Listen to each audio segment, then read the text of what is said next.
Usually ইনভ্যারিয়েবলি general microbiology পার্টে mechanism of অ্যাকশনে অনেকগুলো কোয়েশ্চেন থাকে, কমন ড্রাগগুলারই কেমন মেকানিজম এগুলো আসে। ভাইভাতে যেগুলো জিজ্ঞেস করে, ভাইভাতে ইউজুয়ালি স্পেকট্রাম নিয়ে জিজ্ঞেস করে যে কোন ড্রাগ কোন মাইক্রো অর্গানিজমের উপর কাজ করবে, এই ধরনের কোয়েশ্চেন ভাইভাতে বেশি জিজ্ঞেস করে। মেকানিজম নিয়েও জিজ্ঞেস করে কোয়েশ্চেন, কিন্তু ওগুলোতে এত ডিটেলস রিটেনে, যেরকম আমরা ফ্লো চার্ট করে করে অনেক স্টেপ বাই স্টেপ লিখি, এত ডিটেলসে না বললেও হয়, জাস্ট একটা বা দুটা লাইনে আর কি কিভাবে কাজ করে সেটা বলতে পারলেই এনাফ, মোর দ্যান এনাফ। দ্বিতীয় নাম্বার কথা হচ্ছে encourage targeted treatment with narrow spectrum drugs. দেখো এই কথাটা কিন্তু খুবই ইম্পর্টেন্ট, যে শুরুতেই সাপোজ একজন একটা ইনফেকশন হলো, আমি একটা ব্রড স্পেকট্রাম অ্যান্টিবায়োটিক দিলাম। ব্রড স্পেকট্রাম অ্যান্টিবায়োটিকের কিন্তু একটা ইম্পর্টেন্স আছে। কখন ইম্পর্টেন্স? মনে করো একটা হসপিটালাইজ পেশেন্ট যার অবস্থা খুব খারাপ, তার একটা ইনফেকশন হয়েছে, আমি হচ্ছে তার ব্লাড বা ওই ভুন বলো বা যে কোনো সোর্স থেকে আমি মানে সোয়াব নিয়ে আমি কালচার সেন্সিটিভিটির জন্য পাঠাই দিছি। বাট আমি তো এখনো জানি না যে আসলে তার কোন মাইক্রো অর্গানিজম দিয়ে ইনফেকশন হয়েছে এবং সেই মাইক্রো অর্গানিজমটা কোন অ্যান্টিবায়োটিকে রেসপন্ড করবে। তো এরকম একটা ক্ষেত্রে আমি কি করি, বেস্ট গেস থেরাপি ইউজ করি, যে আমি অনুমান করি যে কোন কোন গ্রুপের অর্গানিজম হতে পারে। তো সেই অনুযায়ী আমরা ব্রড স্পেকট্রাম অ্যান্টিবায়োটিক দিই, যেটা মোটামুটি সব ধরনের অর্গানিজমকে কিল করবে। তারপর এটা দিয়ে আমরা শুরু করি ট্রিটমেন্ট। তারপর যখন আমার কালচার সেন্সিটিভিটি রিপোর্টটা আসবে, তখন আমি ওই ব্রড স্পেকট্রামটাকে বাদ দিয়ে ওই স্পেসিফিক যে অ্যান্টিবায়োটিকে সে রেসপন্ড করবে সেটা আমি স্টার্ট করি। ঠিক আছে? কালচার সেন্সিটিভিটি রিপোর্ট আসতে কয়দিন সময় লাগে বলো তো? তুমি পাঠানোর পর কয়দিন পর রিপোর্ট পাবা? সাপোজ তুমি ব্লাড কালচার করতে পাঠালা, বা ইউরিন কালচার বলো বা স্পুটাম কালচার বলো, মানে পরীক্ষাটা পাঠানোর কয়দিন পর রিপোর্ট আসে কি জানা আছে কারো? কিন্তু পরীক্ষায় জিজ্ঞেস করে, এই জন্য বলতেছে যে 3 দিন লাগে, 72 আওয়ার্স, তাই তো? এখন আমি তো 3 দিন তো আসলে অপেক্ষা করতে পারবো না, 3 দিন অ্যান্টিবায়োটিক না দিয়ে ওয়েট করলে তো আসলে পেশেন্টের অবস্থা আরো খারাপ হয়ে যাবে। সো এই জন্য আমরা ইনিশিয়াল একটা ব্রড স্পেকট্রাম অ্যান্টিবায়োটিক দিয়ে তাকে ইনফেকশনটাকে কন্ট্রোলে রাখবো। তারপর যখন আমার কাছে রিপোর্টটা আসবে তখন আমি অ্যাকর্ডিংলি ন্যারো স্পেকট্রামে শিফট করবো। ঠিক আছে? এটা হচ্ছে আমার সেকেন্ড প্রিন্সিপালটার কথা। তো এখানে হচ্ছে কিছু কনসেপ্ট আছে যে কনসেপ্টগুলো পরীক্ষার জন্য খুব ইম্পর্টেন্ট। তার মধ্যে একটা থাকো সিলেক্টিভ টক্সিসিটি। এটা কিন্তু ভাইভাতেও জিজ্ঞেস করে, রিটেনও আসে। What do you mean by selective toxicity? শব্দটার আক্ষরিক অর্থই বোঝা আছে যে এমন কিছু একটা যেটা একজনের জন্য বিষ, অন্যজনের জন্য বিষ না। ঠিক আছে? ব্যাপারটা হচ্ছে আমি আমার শরীরে যেহেতু আমি একটা ওষুধ ইনসার্ট করতেছি, আমাকে এমন ভাবে এনশিওর করতে হবে যে ওষুধটা আমার ডিজিজটাকে কিল করবে, বাট আমার যে সেল আছে সেই সেলগুলোকে সে হার্ম করবে না। ঠিক আছে? তো সিলেক্টিভ টক্সিসিটি ডেফিনেশনটা পরীক্ষায় জিজ্ঞেস করে, দেখো, selective inhibition of the growth of the micro organism without damage to the host. এই ডেফিনেশনটা পরীক্ষার জন্য খুব ইম্পর্টেন্ট, ভাইভাতেও জিজ্ঞেস করে, রিটেনও আসে। তোমাকে পরীক্ষায় জিজ্ঞেস করবে, সাপোজ একটা পেশেন্ট, সে হচ্ছে আইসিইউতে অ্যাডমিটেড। ঠিক আছে? তার এরকম সিভিয়ার ইনফেকশন, তার ডাব্লিউবিসি মানে একদম খুবই ইনফেকশন অনেক বেশি। তো এই পেশেন্টের ক্ষেত্রে তুমি হচ্ছে ব্যাকটেরিওস্ট্যাটিক ড্রাগ চুজ করবা নাকি ব্যাকটেরিওসাইডাল ড্রাগ চুজ করবে?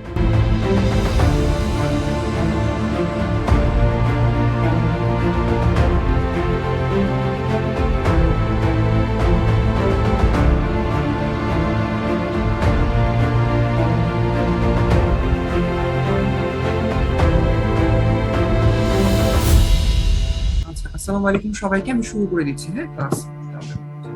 আচ্ছা, আজকে হচ্ছে টপিক ছিল হচ্ছে antibacterial drugs mechanism of action. So plus সাথে তোমার রেজিস্ট্যান্সের যে পার্টটা আছে সেটা আরেকটা ক্লাসে হবে। তো আজকে মূলত আমরা antibacterial drugs and mechanism of action এই টপিকটা নিয়ে ডিসকাস করবো ইনশাল্লাহ। তো very very important topic for microbiology as well as pharmacology. ফার্মাতে আজকে হয়তো বা ক্লাসটা একটু কঠিন লাগবে, বিকজ মানে অ্যান্টিবায়োটিক্স নিয়ে আজকেই ফার্স্ট ওরিয়েন্টেশন হয়তো বা হবে ফর নিউ ফোর্থ ইয়ার। কিন্তু ফার্মাকোলজি যখন পড়া হবে পরবর্তীতে সেকেন্ড ইয়ারে, তখন দেখা যাবে যে আসলে এই ড্রাগ গুলো একদম ডিটেলসে, প্রত্যেকটা ড্রাগ আলাদা করে ডিটেলসে পড়া হচ্ছে, তো তখন আর কি ইজি লাগবে। এখন হয়তো বা একটু কঠিন লাগতে পারে। সো আমরা সবকিছু অত ডিটেলসে যাব না, যেগুলো আর কি পরীক্ষার জন্য ইম্পর্টেন্ট সেগুলো নিয়ে আমরা মেনলি মানে ডিসকাশন করবো। আর এখন যদি একটু কঠিন লাগে, লাগাটাই স্বাভাবিক, বাট চিন্তা করার কোনো কারণ নেই, বিকজ যখন সেকেন্ড টার্মে আর কি ইউজুয়ালি অ্যান্টিবায়োটিক্স পড়ায় ফার্মাকোলজি, তখন দেখবা যে একদম মানে প্রত্যেকটা ড্রাগ নিয়ে এত ডিটেলস পড়বা যে তখন আর কি সব সহজ হয়ে যাচ্ছে। সো এটা নিয়ে মানে ভয় পাওয়ার কোনো কারণ নাই। আর হচ্ছে আমি শুরু করে দিচ্ছি, আমি যেগুলো ইম্পর্টেন্ট বা যেগুলো পরীক্ষার জন্য জিজ্ঞেস করে সেগুলো আমি বলে দিচ্ছি, সব ইনশাআল্লাহ সমস্যা হবে না। আর কারো কোনো কোয়েশ্চেন থাকলে তোমরা যে কোনো টাইমে আনমিউট করে জিজ্ঞেস করবে। ঠিক আছে? আর অবভিয়াসলি কোনো টেকনিক্যাল যদি কোনো এরর থাকে, আমার কথা শুনতে না পারলে বা নেটের প্রবলেম হলে, এটা অবশ্যই আমাকে একটু কাইন্ডলি ইনফর্ম করবে। ঠিক আছে? আচ্ছা, আমি স্টার্ট করি তাহলে। প্রথমে আচ্ছা, এখান থেকে জেনারেলি পরীক্ষায় কি কি কোয়েশ্চেন করে আমি তোমাদেরকে বলি। রিটেনে দেখবা মেকানিজম অফ অ্যাকশন নিয়ে অনেকগুলো কোয়েশ্চেন করে, ঠিক আছে। রিটেনে ইনভ্যারিয়েবলি জেনারেল মাইক্রোবায়োলজি পার্টে মেকানিজম অফ অ্যাকশন নিয়ে অনেকগুলো কোয়েশ্চেন থাকে। কমন ড্রাগ গুলারই কেমন মেকানিজম এগুলো আসে। ভাইভাতে যেগুলো জিজ্ঞেস করে, ভাইভাতে ইউজুয়ালি স্পেকট্রাম নিয়ে জিজ্ঞেস করে যে কোন ড্রাগ কোন মাইক্রো অর্গানিজমের উপর কাজ করবে, এই ধরনের কোয়েশ্চেন ভাইভাতে বেশি জিজ্ঞেস করে। মেকানিজম নিয়েও জিজ্ঞেস করে কোয়েশ্চেন, কিন্তু ওগুলাতে এত ডিটেলস রিটেনে যেরকম আমরা ফ্লো চার্ট করে করে অনেক স্টেপ বাই স্টেপ লিখি, এত ডিটেলসে না বললেও হয়, জাস্ট একটা বা দুটা লাইনে আর কি কিভাবে কাজ করে সেটা বলতে পারলেই ইনাফ, মোর দ্যান ইনাফ। আর হচ্ছে পরীক্ষা জিজ্ঞেস করে দুই একটা ইম্পর্টেন্ট ইন্ডিকেশন আর অ্যাডভার্স ইফেক্ট, ঠিক আছে। ইন্ডিকেশন জাস্ট দুই একটা ইম্পর্টেন্ট মনে রাখলেই হবে, আর অ্যাডভার্স ইফেক্ট যেগুলো আর কি ল্যান্ড রিভিউতে দেওয়া আছে আমি বলে দিব, ওগুলো আর কি মূলত জিজ্ঞেস করে। সো মাইক্রোবায়োলজির জন্য অ্যান্টিবায়োটিক্স আসলে খুব অল্প ইয়ে নিয়ে পড়তে হবে, হ্যাঁ, মানে খুব ডিটেলস লাগে না। ফার্মাতে যেগুলো পড়বা ওই ফার্মা নলেজ দিয়ে তোমার মাইক্রো প্রফিট মাইক্রো অ্যান্টিবায়োটিক পার্টটা শেষ হয়ে যাবে। আচ্ছা, তাহলে আমরা প্রথমে চলে আসো, প্রথম টপিক হচ্ছে অ্যান্টিমাইক্রোবিয়াল ড্রাগ স্টুয়ার্ডশিপ। হ্যাঁ, এটা আসলে বেসিক, মানে এই প্যারাগ্রাফটার বেসিক আইডিয়া হচ্ছে আমরা কিভাবে রেশনাল ইউজ অফ অ্যান্টিবায়োটিক্স করতে পারি, ঠিক আছে।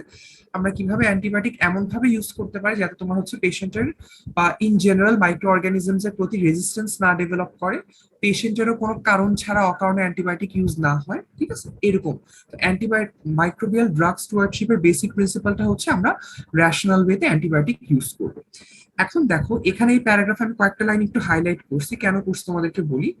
মানে এই যে অ্যান্টিবায়োটিক আমরা এত বেশি অ্যাবিউজ করছি, কি কি প্রবলেম হচ্ছে, হ্যাঁ, তার অনেকগুলো প্রবলেম হচ্ছে। তার মধ্যে একটা তো দেখবা যে অ্যান্টিমাইক্রোবিয়াল রেজিস্ট্যান্স খুব বেশি। হ্যাঁ, তোমরা হচ্ছে যখন ইন্টার্নশিপ করবা, পরে যখন ডক্টর হিসেবে জয়েন করবে হসপিটালে, তখন দেখবা যে কালচার এন্ড সেন্সিটিভিটি রিপোর্ট, অনেকগুলো রিপোর্ট দেখবা, ঠিক আছে। ওই রিপোর্টে দেখবা যে অনেকগুলা তোমার মানে অ্যান্টিবায়োটিকের নাম দেওয়া, পাশে এস অথবা আর লেখা। এস মানে সেন্সিটিভ, আর মানে রেজিস্ট্যান্ট।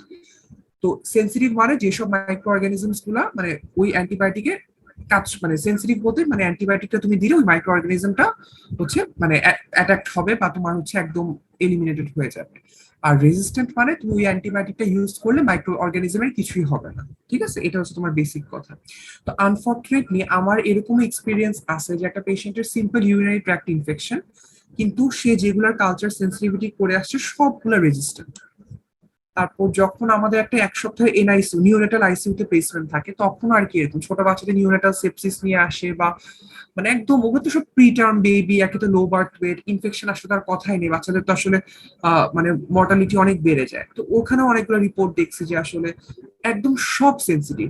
আমরা যে একদম অ্যাডভান্স কোলিস্টিন ইউজ করি বা মেরোবেনেম ইউজ করি, এগুলা তো তার মানে এগুলা তো আসলে মানে রেজিস্ট্যান্ট, হ্যাঁ, মানে কোনোটাই কাজ করার মতো না, এরকম অবস্থা। সো খুবই অ্যালার্মিং ব্যাপারটা, ঠিক আছে।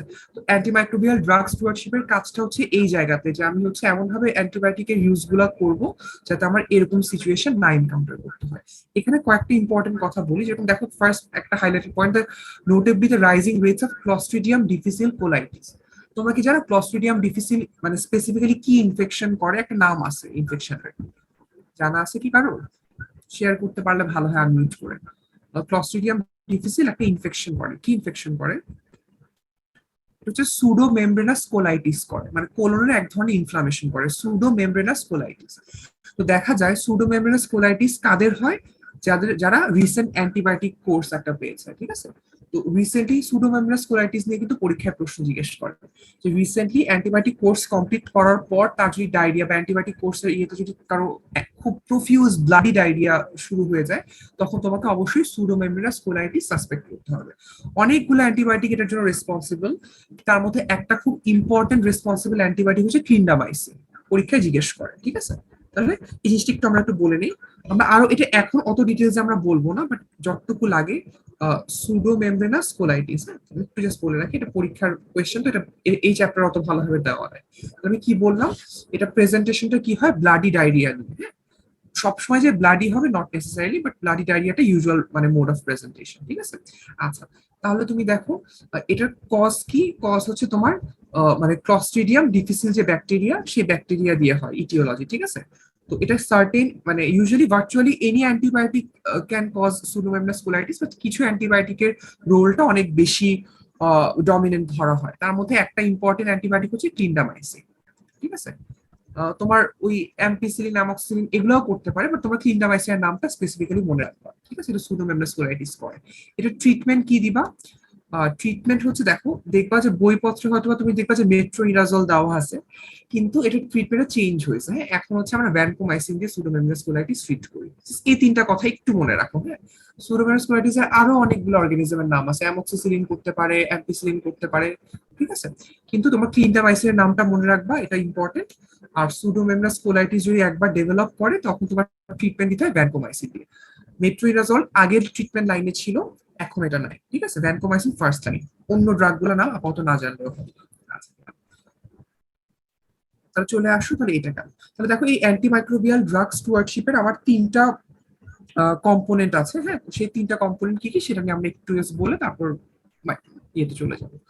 প্রথম দেখো, এই প্যারাগ্রাফটা তোমরা একটু খেয়াল করো। হ্যাঁ, প্রথম জিনিসটা দেখো যে কি কি তিনটা, একটা হচ্ছে reduce inappropriate use of antibiotics. দেখো, the basic principles of good stewardship are three four. এক নম্বর হচ্ছে reduce inappropriate use of antibiotics. এই যে আমরা ভাইরাল ইনফেকশন হলে যে গণহারে অ্যান্টিবায়োটিক দিয়ে দিই, এটা কিন্তু কোনো এফিকেসি তো করেই না, উল্টা আরো রেজিস্ট্যান্স স্ট্রেইনের মানে প্রবাবিলিটি বাড়িয়ে দেয়। সো এটা হচ্ছে নাম্বার ওয়ান অবজেক্টিভ, যে আমরা হচ্ছে ইনঅ্যাপ্রোপ্রিয়েট মানে ভাবে ইউজ করবো না, ঠিক আছে? এক নাম্বার কথা। দ্বিতীয় নাম্বার কথা হচ্ছে encourage targeted treatment with narrow spectrum drugs. দেখো, এই কথাটা কিন্তু খুবই ইম্পর্টেন্ট, যে শুরুতেই সাপোজ একজন একটা ইনফেকশন হলো, আমি একটা ব্রড স্পেকট্রাম অ্যান্টিবায়োটিক দিলাম। ব্রড স্পেকট্রাম অ্যান্টিবায়োটিকের কিন্তু একটা ইম্পর্টেন্স আছে। কখন ইম্পর্টেন্স? মনে করো একটা হসপিটালাইজ পেশেন্ট যার অবস্থা খুব খারাপ, তার একটা ইনফেকশন হয়েছে, আমি হচ্ছে তার ব্লাড বা ওই ভুন বলো বা যে কোনো সোর্স থেকে আমি মানে সোয়াব নিয়ে আমি কালচার সেন্সিটিভিটির জন্য পাঠাই দিছি। বাট আমি তো এখনো জানি না যে আসলে তার মানে কোন অ্যান্টিবায়োটিক দিয়ে, সরি, কোন মাইক্রো অর্গানিজম দিয়ে ইনফেকশন হয়েছে এবং সেই মাইক্রো অর্গানিজমটা কোন অ্যান্টিবায়োটিকে রেসপন্ড করবে। তো এরকম একটা ক্ষেত্রে আমি কি করি? বেস্ট গেস থেরাপি ইউজ করি, যে আমি অনুমান করি যে কোন কোন গ্রুপের হতে পারে, অর্গানিজম হতে পারে। তো সেই অনুযায়ী আমরা ব্রড স্পেকট্রাম অ্যান্টিবায়োটিক দিই, যেটা মোটামুটি সব ধরনের অর্গানিজমকে কিল করবে। তারপর এটা দিয়ে আমরা শুরু করি ট্রিটমেন্ট। তারপর যখন আমার কালচার সেন্সিটিভিটি রিপোর্টটা আসবে, তখন আমি ওই ব্রড স্পেকট্রামটাকে বাদ দিয়ে ওই স্পেসিফিক যে অ্যান্টিবায়োটিকে সে রেসপন্ড করবে সেটা আমি স্টার্ট করে দেবো, ঠিক আছে? কালচার সেন্সিটিভ রিপোর্ট আসতে কয়দিন সময় লাগে বলো তো?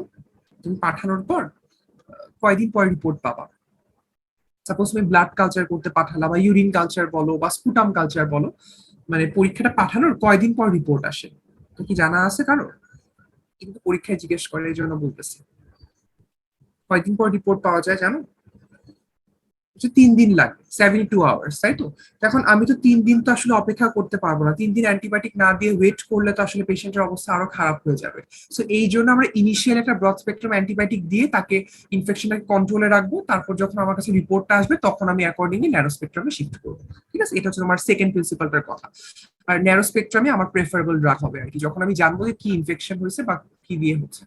আর থার্ড হচ্ছে limit adverse effect. As usual প্রত্যেকটা ড্রাগেরই অ্যাডভার্স ইফেক্ট থাকে, অ্যান্টিমাইক্রোবিয়ালস সেম। সো আমি যদি ঠিক মতো ইউজ না করি, তা তোমার কিছু অ্যাডভার্স ইফেক্ট হতে পারে, কিছু অ্যাডভার্স ইফেক্ট খুব বেশি সিভিয়ার, ঠিক আছে? তাহলে এই তিনটা কম্পোনেন্টের নাম জানতে হবে, যে গুড অ্যান্টিমাইক্রোবিয়াল প্র্যাকটিসের জন্য আমাকে রিডিউস মানে আমাকে inappropriate use of antibiotics reduce করতে হবে, আমাকে হচ্ছে ন্যারো স্পেকট্রাম ড্রাগ দিয়ে ট্রিটমেন্ট করতে হবে, এবং আমাকে অ্যাডভার্স ইফেক্ট যাতে কম হয় সেটা লিমিট করতে হবে, ঠিক আছে? এটা এই কথাটা হচ্ছে important.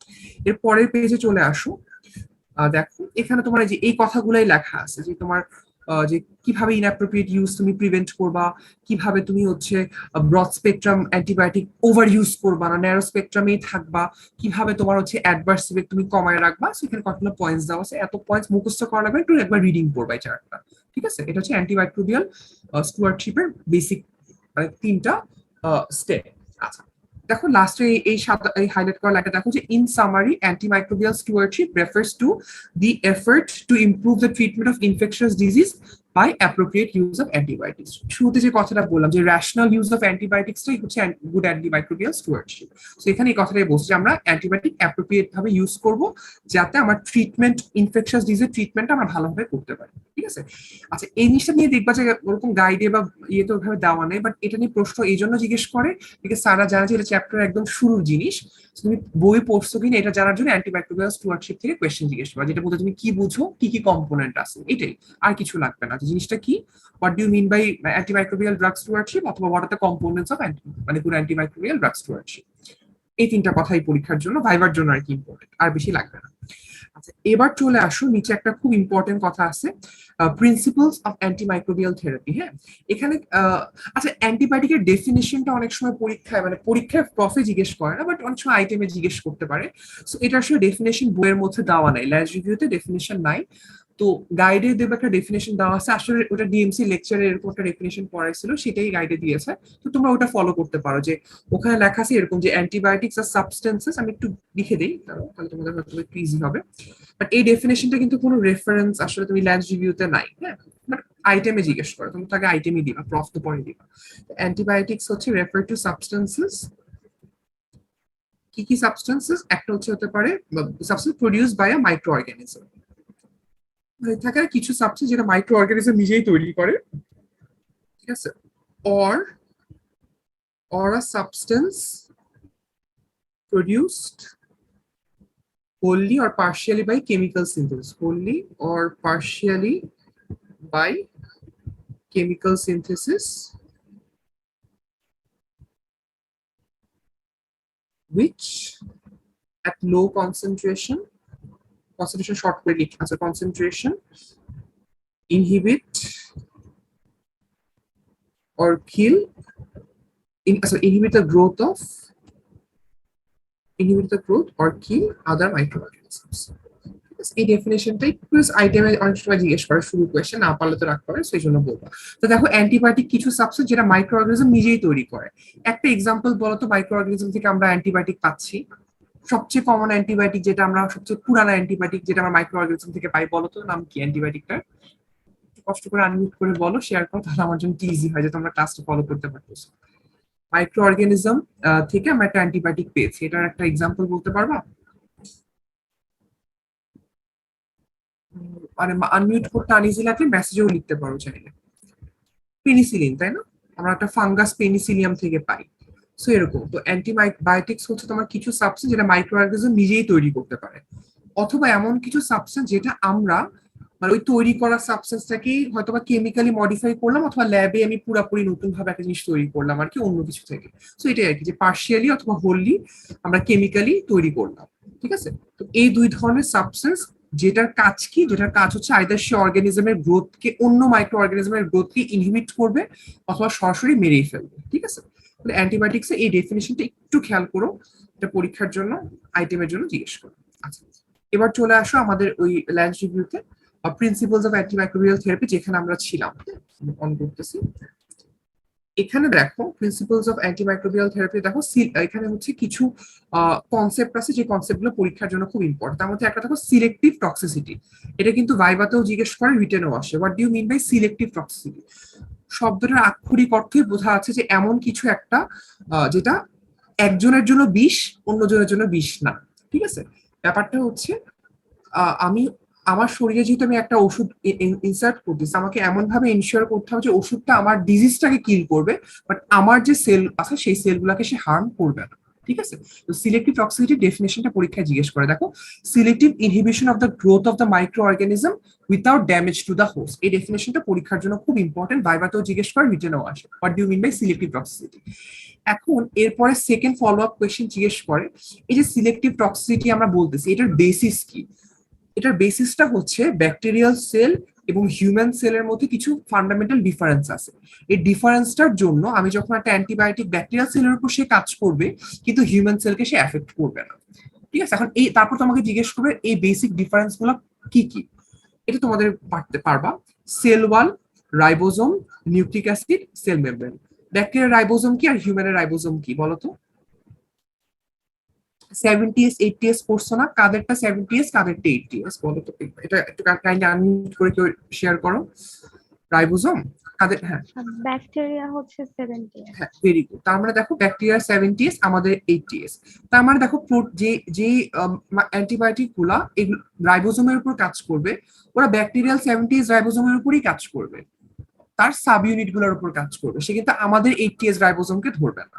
Sell wall, bacterial cell wall কি দিয়ে তৈরি? What is the chemical composition of bacterial cell wall? P দিয়ে নাম আমরা সবাই পড়ে আসছি আগে। পেপটিডোগ্লাইকান। Very good, peptidoglycan. আর মানুষের কোনো সেল ওয়াল নাই, তাই না? হ্যাঁ। তাহলে পেপটিডোগ্লাইকান, অর্থাৎ তুমি দেখো পেপটিডোগ্লাইকানের উপর যেগুলো অ্যান্টিবায়োটিক কাজ করে সেগুলো তারা আমাদের সেলকে এফেক্ট করতেছে না। রাইবোজোম তাহলে 70 সেটা আমাদের সেলকে এফেক্ট করতেছে না। নিউক্লিক অ্যাসিডও সেম, যে আমরা জানি যে আমাদের একটা স্ট্রাকচার নিউক্লিয়াস থাকে, nuclear membrane, nuclear core, nucleoplasm, অনেক কিছু থাকে। ব্যাকটেরিয়ার ক্ষেত্রে কি থাকে, নিউক্লিওয়েড থাকে, তাই না? মানে ওর জাস্ট ওই জেনেটিক মেটেরিয়ালটা সাইটোপ্লাজমের মধ্যে এমনি ভেসে বেড়ায়, মানে একটু ফ্রিলি সাইটোপ্লাজমে থাকে। আমাদের যে হিউম্যান সেলে যে এত কমপ্লেক্স একটা জিনিস, তোমার একটা মেমব্রেন থাকবে, ভিতরে ফ্লুইড থাকে, ক্রোমোজোম থাকে, তার মধ্যে আবার নিউক্লিওলাস থাকে, এত সুন্দর স্ট্রাকচার ওদের থাকে না। ওদের জাস্ট ওই জেনেটিক মেটেরিয়ালটা ক্রোমোজোমের মধ্যে ফ্রিলি থাকে। আর সেল মেমব্রেনে আমাদের কি থাকে, স্টেরল থাকে, তাই না? কোলেস্টেরল বা স্টেরল থাকে। ব্যাকটেরিয়াতে কোলেস্টেরল থাকে না, এক্সেপ্ট মাইকোপ্লাজমা, তাই না? মাইকোপ্লাজমাতে কোলেস্টেরল থাকতে পারে, বাট আমাদের থাকে, মানে ব্যাকটেরিয়াতে ইউজুয়ালি থাকে না, আমাদের থাকে। তাহলে তো তুমি দেখো এই চারটা বেসিক ডিফারেন্স, এই চারটা বেসিক ডিফারেন্সকে এক্সপ্লয়েট করেই কিন্তু আমরা অ্যান্টিবায়োটিক ড্রাগ গুলাকে ইউজ করি, ঠিক আছে? তাহলে এই কনসেপ্টটা পরীক্ষার জন্য ইম্পর্টেন্ট। তোমাকে জিজ্ঞেস করলো সিলেক্টিভ টক্সিসিটি বলতে কি বুঝা, এটার বেসিসটা কি, কোন কোন সেক্টরে ব্যাকটেরিয়াল সেলটা হিউম্যান সেল থেকে ডিফারেন্ট, চারটা কথা বললো। এরপর তোমাকে জিজ্ঞেস করবে, আচ্ছা বলো তো অ্যান্টি ব্যাকটেরিয়াল ড্রাগ বানানো বেশি সহজ নাকি অ্যান্টিভাইরাল ড্রাগ বানানো বেশি সহজ? কি মনে হয় কোনটা বানানো বেশি সহজ এবং কেন? অ্যান্টিবায়োটিক মানে প্রিপেয়ার করা ইজি নাকি অ্যান্টিভাইরাল প্রিপেয়ার করা ইজি? তোমাদের কনসেপ্ট থেকে কি মনে হয়? এটার বেসিসটা হচ্ছে দেখো, মানে ভাইরাস তো তোমার এ সেলুলার, তাই না? ওরা কি করে, ওরা যে কোনো লিভিং সেলকে যখন ধরে, সেই লিভিং সেলের যে মেশিনারি গুলো আছে সেগুলোকে সে কন্ট্রোল নিয়ে সেই লিভিং সেলের জিনিসপত্রকে ইউজ করে সে তার বংশ বৃদ্ধি করে, রাইট? তাই তো ভাইরাসে তো নিজস্ব কিছু নাই বলতে গেলে। সে কি করে, হোস্ট সেলকে ধরে হোস্ট সেলের জিনিসপত্র ব্যবহার করে সে তার বংশ বিস্তার করতে, মানে সে রেপ্লিকেট করতেছে, ঠিক আছে? সে ওখানে ইনফেকশন করতেছে। তা তুমি চিন্তা করে দেখো, যেহেতু একটা মানে ভাইরাস গুলা হোস্ট সেলের নর্মাল সেলুলার ফাংশন গুলাকে ইউজ করে, সো এই জন্য আমি যখন অ্যান্টিভাইরাল বানানো কিন্তু কঠিন। কারণ দেখো, অ্যান্টিভাইরাল যখনই আমি বানাবো তখনই কিন্তু আমার এমন কিছু ড্রাগ চলে আসবে যেটা কিন্তু হিউম্যান সেলকেও এফেক্ট করে। কারণ ওরা তো হিউম্যান সেল বা তোমার হোস্ট সেলকে, মানে হোস্ট সেলের জিনিসপত্র ইউজ করে তো সেটা কাজ করতে, তাই তো? তো এই জন্য কিন্তু অ্যান্টিভাইরাল তৈরি করাটা খুব ডিফিকাল্ট, ঠিক আছে? এই জন্য দেখবে যে অ্যান্টিভাইরাল ড্রাগের নাম কিন্তু খুব অল্পই শুনবা, কিছু স্পেসিফিক ড্রাগ, অ্যান্টিবায়োটিক তুলনামূলকভাবে অনেক বেশি, ঠিক আছে? তাহলে এই কনসেপ্টটা জিজ্ঞেস করে দেখো, আমি এখানে প্যারাগ্রাফটা দাগ মানে মার্ক করে রাখছি, দেখো, because viruses use the normal cellular functions of the host in their growth, it is not easy to develop a drug that specifically inhibits viral functions. কারণ ভাইরাল ফাংশন গুলো আমাদের হোস্ট সেলের ফাংশনের সাথে ওতপ্রোতভাবে জড়িত, ঠিক আছে? এই কনসেপ্টটা পরীক্ষার জন্য ইম্পর্টেন্ট। এখানে তোমাকে 3টা ফলো আপ কোয়েশ্চেন তোমাকে জিজ্ঞেস করবে। আচ্ছা, এরপর চলে আসলো দুটো কথা বলছে, ব্রড স্পেকট্রাম আর ন্যারো স্পেকট্রাম। এটা আমরা আগেই বলছি। ব্রড স্পেকট্রাম মানে বুঝতেই পারছো, অনেক ধরনের মাইক্রো অর্গানিজমের বিরুদ্ধে কাজ করবে, মানে gram positive, gram negative, anaerobic, এরকম বিভিন্ন ধরনের মাইক্রো অর্গানিজমের বিরুদ্ধে সে কাজ করবে। আর ন্যারো স্পেকট্রাম বলতে একদম স্পেসিফিক কিছু মাইক্রো অর্গানিজমের বিরুদ্ধে কাজ করবে, ঠিক আছে? এটা এক্সাম্পল গুলো দেওয়া আছে, এটা পড়ে নিবা, এগুলো ফার্মাতে আরো ভালো করে পড়বো, সমস্যা নেই। এবার সব ব্যাকটেরিয়াল আর ব্যাকটেরিস্ট্যাটিক, এই কনসেপ্টটা পরীক্ষার জন্য ইম্পর্টেন্ট। দেখো, সিরিয়াল মানে তো বুঝতেই পারছো, একদম মেরে ফেলতেছে, সিরিয়াল মানে কিলস, ঠিক আছে? ঠিক আছে, ব্যাকটেরিয়া মানে একদম পুরো সরাসরি মেরে ফেলতেছে। আর ব্যাকটেরিয়া স্ট্যাটিক বলতে কি বোঝায়, সে মেরে ফেলতেছে না, বাট সে থামায় রাখছে, দাবায় রাখছে, এরকম টাইপের অবস্থা, ঠিক আছে? তাহলে ব্যাকটেরিয়াসাইডাল ড্রাগ কিলস ব্যাকটেরিয়া, আর bacteriostatic drugs inhibits the growth of bacteria but does not kill them. তার মানে তুমি চিন্তা করো, ব্যাকটেরিওস্ট্যাটিক ড্রাগের ক্ষেত্রে ব্যাপারটা কি হলো, ব্যাপারটা হলো সে কিন্তু তোমার মাইক্রো অর্গানিজমকে থামায় রাখছে।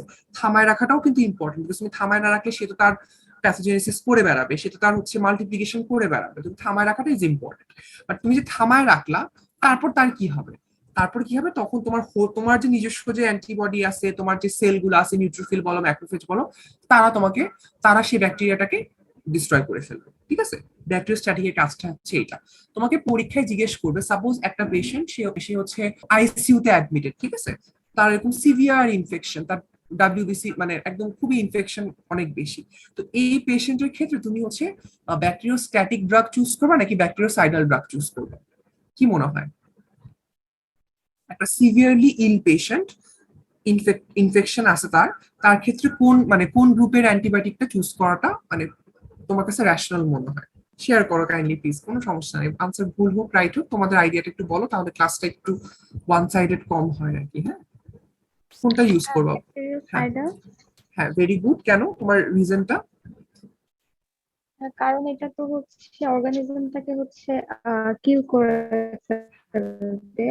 ভেরি বাট স্ট্যাটিক যেটা, যদি হচ্ছে ড্রাগটা অফ করে দেওয়া হয় তখন তো গুড, হচ্ছে অর্গানিজমটা আবার গ্রো করবে। আবার গ্রো করবে, ভেরি গুড, এটাই আনসার। ঠিক আছে, মানে এটাই তুমি দেখো, একে তো লাইফ থ্রেটনিং ইনফেকশনে এমন একটা অবস্থা, তার তো ইনফেকশন অনেক বেশি, ওকে থামায় রাখার থেকে একদম মেরে ফেলাটা বেশি ইম্পর্টেন্ট। ঠিক আছে, আর আপু যেটা বললো যে দেখো, ব্যাকটেরিওস্ট্যাটিক ড্রাগের একটা ইম্পর্টেন্ট ইমপ্লিকেশন হচ্ছে ডাক্তার তোমার অ্যান্টিবায়োটিক মানে মাইক্রো অর্গানিজমের গ্রোথটাকে থামায় রাখলো, তারপর যখন তুমি ওষুধটা উইথড্র করবা, ওই সে থামায় রাখা অর্গানিজম আবার গ্রো করার চান্স থাকে, আনলেস তোমার সেলগুলা, ইমিউন সেলগুলো আগে তাকে না মেরে ফেলে। ঠিক আছে, তার মানে তুমি এখানে চিন্তা করো, এখানে আরেকটা ফ্যাক্টর খুব ইম্পর্টেন্ট, সেটা হচ্ছে হোস্টের ডিফেন্স মেকানিজম।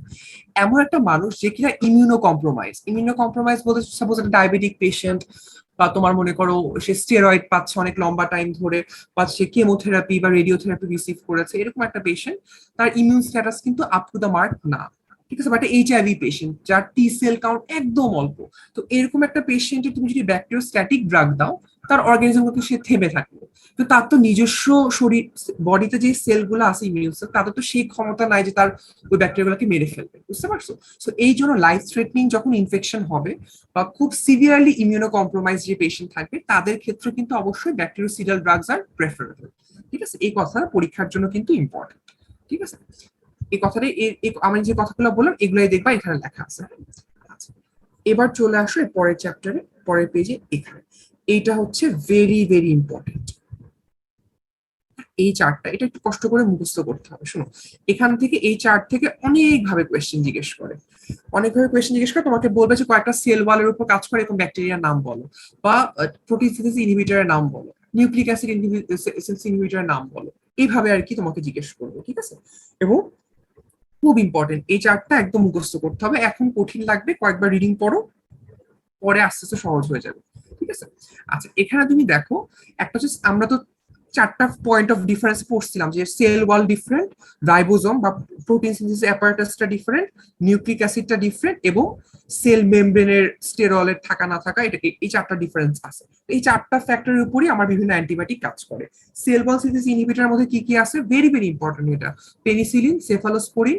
এখানে দেখো ইমিপেনেম তো আসলে একটা অ্যান্টিবায়োটিকের নাম, এটার গ্রুপটা মানে গ্রুপটার নাম হচ্ছে কি জানো, গ্রুপটার নাম হচ্ছে কার্বাপেনিম। ঠিক আছে, আর অ্যাস্টিওনাম যেটা দেওয়া আছে নাম, এটার গ্রুপটার নাম হচ্ছে তোমার কি বলে, মোনোব্যাক্টাম। আমি লিখে দিচ্ছি তোমাদেরকে, এটা পরীক্ষায় জিজ্ঞেস করে। হ্যাঁ, what are the cell wall synthesis inhibitor. ঠিক আছে, দেখো কি কি, একটা হচ্ছে পেনিসিলিন, হ্যাঁ, সেফালোস্পোরিন,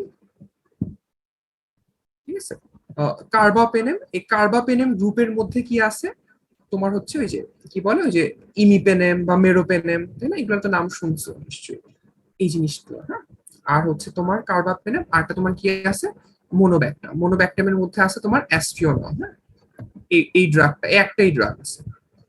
তাহলে এগুলো হচ্ছে তোমার সেল ওয়াল সিনথেসিস ইনহিবিটর। হ্যাঁ, সাথে আছে ভ্যানকোমাইসিন, আরেকটা ড্রাগ আছে, এটা আছে। তার মধ্যে এই চারটা গ্রুপকে বলা হয় beta lactam drug. Beta lactam, beta lactam drug বলতে বোঝায় যে এই চারটা গ্রুপের ড্রাগের কেমিক্যাল স্ট্রাকচারে বিটা ল্যাকটাম একটা রিং বা ইয়ে থাকে, মানে তাতে কেমিক্যাল স্ট্রাকচারের মধ্যে বিটা ল্যাকটামের প্রেজেন্স আছে। ঠিক আছে, এটা অন্য ডিফারেন্স আছে, অন্য স্ট্রাকচারাল কিছু ডিফারেন্সের জন্য কিন্তু গ্রুপগুলো আলাদা, কিন্তু beta lactam is common to all this four, মানে এই চারটা গ্রুপের। ঠিক আছে, ভ্যানকোমাইসিনে বিটা ল্যাকটাম নাই। তাহলে এই চারটা হচ্ছে মানে ইয়ে ইম্পর্টেন্ট। এখন এরপর তোমাকে ভাইবা থেকে জিজ্ঞেস করবে, আচ্ছা মনে করো একটা পেশেন্টের নিউমোনিয়া হয়েছে বাই মাইকোপ্লাজমা। ঠিক আছে, তুমি তাকে সেফালোস্পোরিন দিলা, সে কি ট্রিটমেন্টে রেসপন্ড করবে কি করবে না? ঠিক আছে, কি বলবা আনসার? একটা পেশেন্টকে তুমি মানে নিউমোনিয়া হয়েছে, তুমি অর্গানিজম দেখলে মাইক্রোপ্লাজমা দিয়ে তার ইনফেকশন হয়েছে, তুমি তাকে সেফালোস্পোরিন দিলে সে কি ট্রিটমেন্টে রেসপন্ড করবে কি করবে না, কি মনে হয় এটা একটু বলো।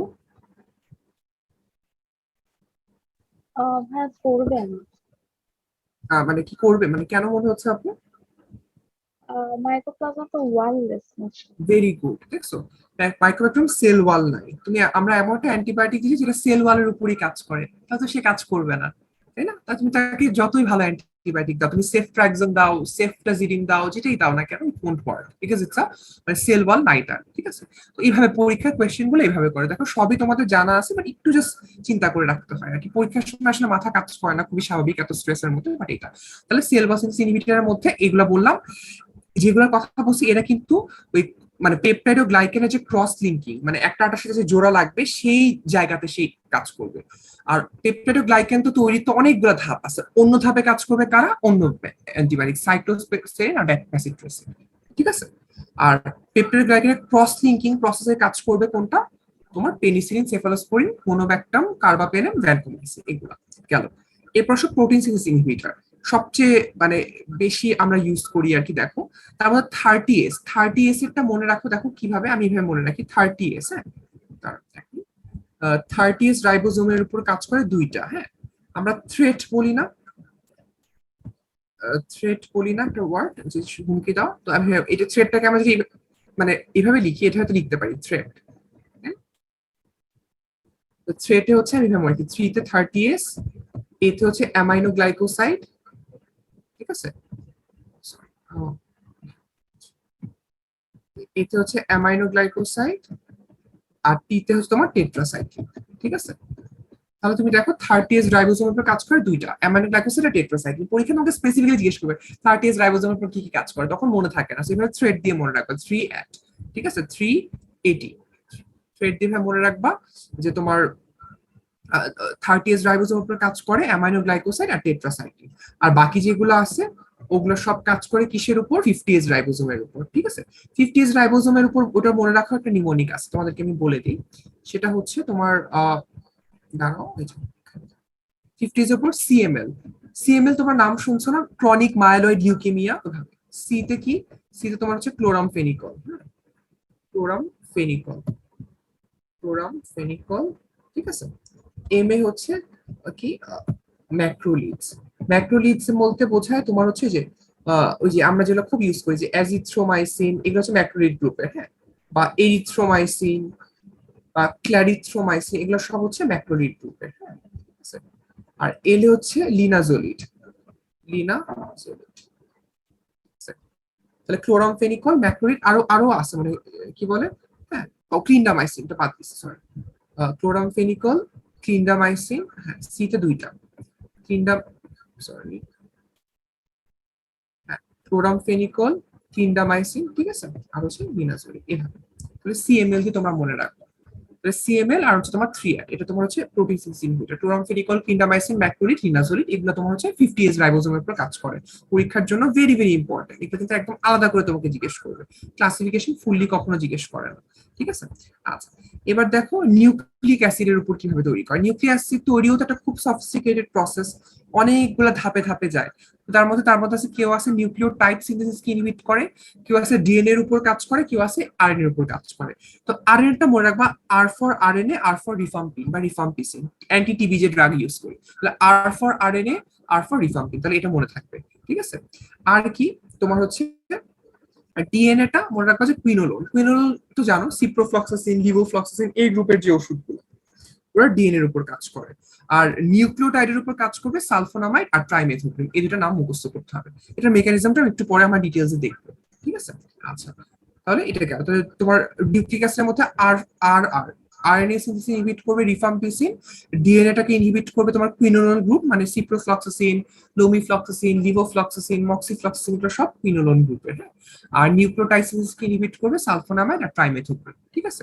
আচ্ছা, আর আসলে সেল মেমব্রেন ফাংশনকে অল্টার করে কারা, দুইটা ড্রাগ আছে, পলিমিথিন, ড্যাপ্টোমাইসিস, নাম মনে রাখো, এগুলো দরকার নেই। আর নিচে কিছু আছে, এই চারটা ধাপের মধ্যে পড়ে না কিন্তু অন্যভাবে কাজ করে। যেরকম তার মধ্যে দেখো আইসোনিয়াজাইড, তোমরা জানো যে হচ্ছে তোমার অ্যান্টিটিবি ড্রাগ, ইথামবিউটাইল অ্যান্টিটিবি, পাইরাজিনামাইড অ্যান্টিটিবি, এগুলো কিন্তু স্পেসিফিক অ্যাকশন আছে আলাদা। ঠিক আছে? এগুলো তোমরা পড়বা যে কিভাবে কাজ করে, ফার্মাকোলজিতে একদম ডিটেইলসে পড়বা। সো চিন্তা করে। আর মেট্রো তো আমাদের একদম মুড়ির মতো খাওয়া হয় ওষুধ, দেখবা যে কারো লুজ মোশন হলেই ফিলমেট খায় বা হচ্ছে তোমার ফ্ল্যাজিল খায়, তাই না? মেট্রোইরাজল খায় না অনেক। কিন্তু তুমি জানো আসলে কিন্তু এখন ডিএসএমইউ যে একটা গাইডলাইন দিছে অ্যান্টিবায়োটিকের, তো ওরা বলছে লুজ মোশনে তো আসলে আইডিয়া তোমার অ্যান্টিবায়োটিকের রোলটা তো খুবই লিমিটেড, বা যদি তোমার এরকম অ্যান্টিবায়োটিক ইন্ডিকেশন দিতে হয় কিছু স্পেসিফিক ক্ষেত্রে, তখন তুমি কি দিবা? ওরা হচ্ছে অ্যাজিথ্রোমাইসিন মানে সাজেস্ট করে। হ্যাঁ, অ্যাজিথ্রোমাইসিন সাজেস্ট করে, মানে 2টা ট্যাবলেট খাবে ডে 1-এ, আর পরের 3 দিন একটা করে ট্যাবলেট খাবে, এটাই এটাই। মেট্রোনিডাজল পরে, মানে ফার্স্ট লাইন অ্যাজিথ্রোমাইসিন, ওটা খুব ভালো কাজ করে। আমি ওয়ার্ডে দিয়ে দেখছি পেশেন্টের লুজ মোশন যখন হয়, যখন আমার কাছে মনে হয় যে আমি অ্যান্টিবায়োটিক দিব, অ্যাজিথ্রোমাইসিন দিলে ভালো কাজ করে। কিন্তু মেট্রোনিডাজল ধুমধাম করে এত মানে ফ্রিকোয়েন্টলি ইউজ করাটা মানে ইয়ে না, কারণ মেট্রোনিডাজল একটা প্রবলেম আছে বুঝছো, এটা মেটালিক টেস্ট করে। তোমার মেট্রো দিলে তোমার অ্যানোরেক্সিয়া হয়ে যায়, তার জিহ্বার মধ্যে এত একটা বাজে স্বাদ থাকে, সে আসলে খাওয়া দাওয়ার রুচি বলো বিয়ে বলো সেটা আসলে কমে যায়। তো এটা আসলে একটা সিক পেশেন্টের জন্য মানে একটু আরো বেশি ট্রাবলিং। মেট্রোনিডাজল কোন গ্রুপ অফ অ্যান্টিবায়োটিক উপর কাজ করে বলো তো, সরি কোন গ্রুপ অফ মাইক্রো অর্গানিজমের উপর কাজ করে জানো? Aerobic, anaerobic, gram positive, gram negative, কোনটা? মেট্রোনিডাজল আমরা মানে কাদের উপর কাজ করে মেট্রোনিডাজল? অ্যারোবিক নাকি অ্যানারোবিক? এটা হচ্ছে অ্যানঅ্যারোবিক। হ্যাঁ, অ্যানঅ্যারোবিকের উপর কাজ করে। ঠিক আছে, সো এই অ্যানারোবিক ইনফেকশন হলে তখন আমরা কিন্তু এই মেট্রোনিডাজল সবসময় অ্যাড করি। ঠিক আছে, এই জিনিসটা পরীক্ষার জন্য ইম্পর্টেন্ট। আচ্ছা, ঠিক আছে, তাহলে আমাদের হচ্ছে এই চার্টটা ভালো করে পড়া হলে, এই চার্টটা কিন্তু যেটা বললাম পরীক্ষার জন্য একদম খুব ইম্পর্টেন্ট। ঠিক আছে, এই চার্টটা ভালো করে মুখস্থ করে পড়ে ফেলবা তোমরা। ঠিক আছে, একটু কষ্ট হবে, বাট এটা তোমাদের পরীক্ষা জিজ্ঞেস করবে করবে করবে। প্লাস রিটেনে তো আসেই যে ক্লাসিফাই করো, পরীক্ষায় বলে যে এটা এরকম কয়টা ব্যাকটেরিয়ার নাম বলো। ঠিক আছে, আচ্ছা, এবার আসো প্রত্যেকটা আলাদা করে মেকানিজম অফ অ্যাকশন। ঠিক আছে, এবার দেখো, প্রথমে চলে আসো পেনিসিলিনের। এখানে পেনিসিলিনের কাজটা কি? এখানে কিন্তু একটা ইম্পর্টেন্ট ভাইভা কোয়েশ্চেন আছে। হ্যাঁ, তুমি দেখো পেনিসিলিন, সেফালোস্পোরিন, মোনোব্যাকটাম, কার্বাপেনিন, 4টা গ্রুপের নাম যে শুরুতে তোমাদেরকে বলছি, 4টাই কিন্তু সেল ওয়াল সিনথেসিস ইনহিবিটর। ভাইভার জন্য এগুলো মেকানিজম অফ অ্যাকশন এক লাইনে চিন্তা করবা। তুমি চিন্তা করো সেল ওয়াল সিনথেসিস ইনহিবিটর, এটা চিন্তা করলে তখন তোমার ব্যাকটেরিয়া সেল তো পেপটাইডোগ্লাইকান, তাহলে পেপটাইডোগ্লাইকানের কোনো কিছুর উপর কাজ করে, কারণ ডিটেলস মানে লাইন বাই লাইন মনে থাকবে না পরীক্ষায়। তো পেনিসিলিন বা সেফালোস্পোরিন গ্রুপের অ্যান্টিবায়োটিক বা তোমার হচ্ছে মেইন কাজটা হচ্ছে কি করে, সে হচ্ছে পেপটাইডোগ্লাইকানের সিনথেসিসটাকে ইনহিবিট করে। কিভাবে ইনহিবিট করে? পেপটাইডোগ্লাইকানের যে ক্রস লিঙ্কিং হয়, যে একটা স্ট্রাকচারের সাথে একটা স্ট্রাকচারের মধ্যে যে ইন্টারলিঙ্কিং হয়, এই লিঙ্কটাকে সে প্রিভেন্ট করে। লিঙ্কিংটাকে সে কিভাবে প্রিভেন্ট করে? সে একটা এনজাইম, যে এনজাইমটা এই লিঙ্কটা করে, সেই এনজাইমের কাজটাকে সে বন্ধ করে দেয়। সেই এনজাইমটা কি? ট্রান্সপেপটিডেস। তাহলে এক কথায় যদি আমি বলি, ইনহিবিটস ট্রান্সপেপটাইডেস। ঠিক আছে, এই এনজাইমটাকে সে ইনহিবিট করে। ট্রান্সপেপটাইডেস কি ইনহিবিট করে দেখেই পেপটাইডোগ্লাইকানের যে ক্রস লিঙ্কিং, সেই ক্রস লিঙ্কিংটা হয় না, কারণ ক্রস লিঙ্কিং এর জন্য ট্রান্সপেপটাইডেস এনজাইমটার দরকার আছে। বুঝতে পারছো? তাহলে এক কথায় হচ্ছে they act by inhibiting transpeptidase enzyme. এটার ইম্পর্টেন্সটা কি? ইম্পর্টেন্সটা হচ্ছে ট্রান্সপেপটাইডেস এনজাইমটা তোমার পেপটাইডোগ্লাইকানের ক্রস লিঙ্কিং এর জন্য ইম্পর্টেন্ট। সো আমি যদি এই এনজাইমটাকে ইনহিবিট করতে পারি, তখন হচ্ছে আমার ক্রস লিঙ্কিং হবে না, পেপটাইডোগ্লাইকান সিনথেসিসটা হবে না। ঠিক আছে, এটা খুব ইম্পর্টেন্ট। আচ্ছা, এখানে একটু কঠিন একটা ব্যাপার আমি তোমাদেরকে বলি, সেটা হচ্ছে দেখো, এই যে এই লাইনটা তোমরা একটু খেয়াল করো, এটা আমি একটু তোমাদেরকে বলি যে এটা পরীক্ষায় জিজ্ঞেস করে। দেখো এই যে এই লাইনটা দেখো,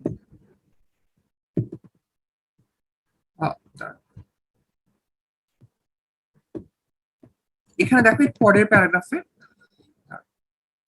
এটা আসতেছে না, এই যে এই জায়গাটা দেখো ডি অ্যালানিন, ডি অ্যালানিন নামে একটা জিনিস নাম দেওয়া আছে। এটা একটু জাস্ট একটু বুঝো, এটা একটু কঠিন। এটা হয় কি, পেনিসিলিনের স্ট্রাকচার তো অনেক কমপ্লিকেটেড, স্ট্রাকচার আমার জানার দরকার নেই। তো পেনিসিলিনের স্ট্রাকচারের যেই যায় মানে এই একটা অংশ আছে ডি অ্যালানিন, ডি অ্যালানিন একটা অংশ, এই অংশের মধ্যে তোমার হচ্ছে কি করে, ট্রান্সপেপটিডেস এনজাইমটা এই জায়গার উপর কাজ করে। বুঝতে পারছো? ট্রান্সপেপটিডেস এনজাইমটা এই জায়গাটার উপর কাজ করে, ক্রস লিঙ্কিং করে। এটা হচ্ছে কি, দেখো ডি অ্যালানিন, ডি অ্যালানিন, তাই না? এই জায়গাটা মানে পেনিসিলিনের সরি ইয়ের স্ট্রাকচারের এই জায়গাটা আছে একটা ব্যাকটেরিয়া। ঠিক আছে, আচ্ছা, আরেকটা আছে কি, ট্রান্সপেপটিডেস এনজাইম। এই দুটো জিনিসের মধ্যে তো আমার কনফিউশন, তাই তো? দেখো এইটা, তুমি দেখো এই জিনিসটা এসে লাগে এখানে। ঠিক আছে, লেগে ক্রস লিঙ্কিংটা হয়। এখন দেখো, যেটা তোমার পেনিসিলিন, সে করে কি, সে সরাসরি ওর সাথে লেগে যায়। ট্রান্সপেপটিডেস এনজাইম মানে এনজাইমটার সাথে সে সরাসরি হচ্ছে অ্যাটাচড হয়ে যাবে। এনজাইমের সাথে সরাসরি অ্যাটাচড হয়ে যাওয়ার কারণে সে এখানে অ্যাটাচড হতে পারবে না, যার কারণে তোমার ক্রস লিঙ্কিং হবে না। ভ্যানকোমাইসিন যেটা অ্যান্টিবায়োটিক, একটু আগে আমরা পড়ছিলাম যে ওটাও সেল ওয়াল সিনথেসিস ইনহিবিটর। ও কি করে, ও হচ্ছে সরাসরি হচ্ছে ইয়ের মধ্যে এনজাইমের সাথে লাগে না, সে হচ্ছে ডি অ্যালানিন, ডি অ্যালানিন এই অংশটার সাথে লাগে, বুঝতে পারছো? আমি এই কথাটা বলতেছি এবং এটা পরীক্ষায় জিজ্ঞেস করে। এটা একটু কঠিন দেখে আমি একটু বললাম, আমি নিজেও একটু প্রথমে উল্টা বলে ফেলছিলাম। আমার কথাটা কি বুঝতে পারছো তোমরা? দেখো, যে তোমার বিটা ল্যাকটাম যে ড্রাগ গুলা আছে, পেনিসিলিন বলো, তোমার সেফালোস্পোরিন বলো, মোনোব্যাকটাম বলো, কার্বাপেনেম বলো, বিটা ল্যাকটাম ড্রাগ গুলা binds to the enzyme directly. এনজাইমটার সাথে কাজ করে এনজাইমটাকে সে দখল করে রাখে, তখন আর কি ক্রস লিঙ্কিংটা হয় না। আর ভ্যানকোমাইসিন যেটা, ভ্যানকোমাইসিনটা ওই পেপটাইডোগ্লাইকেনের ডি অ্যালানিন এই পোর্শনের সাথে লেগে যায়, যার ফলে এনজাইমটা ফ্রি থাকা সত্ত্বেও এখানে লাগতে পারে না। এই কথাটা কি ক্লিয়ার হয়েছে? শাফিন আপু, তুমি কি আসো? আহ, এই জিনিসটা কি মানে বোঝা গেছে? একটু কেউ বলবা এই পার্টটা? ডি অ্যালানিন আর ট্রান্সক্রিপ্টেজ এনজাইম, এটা কি আরেকবার রিপিট করা লাগবে? একটু কাইন্ডলি আমাকে বলবো, মানে ক্লিয়ার হয়েছে সবার? মানে প্রবলেম হলে আমি আর, হ্যাঁ ঠিক আছে, বুঝতে পারছো তো আপু এটা, তাই না?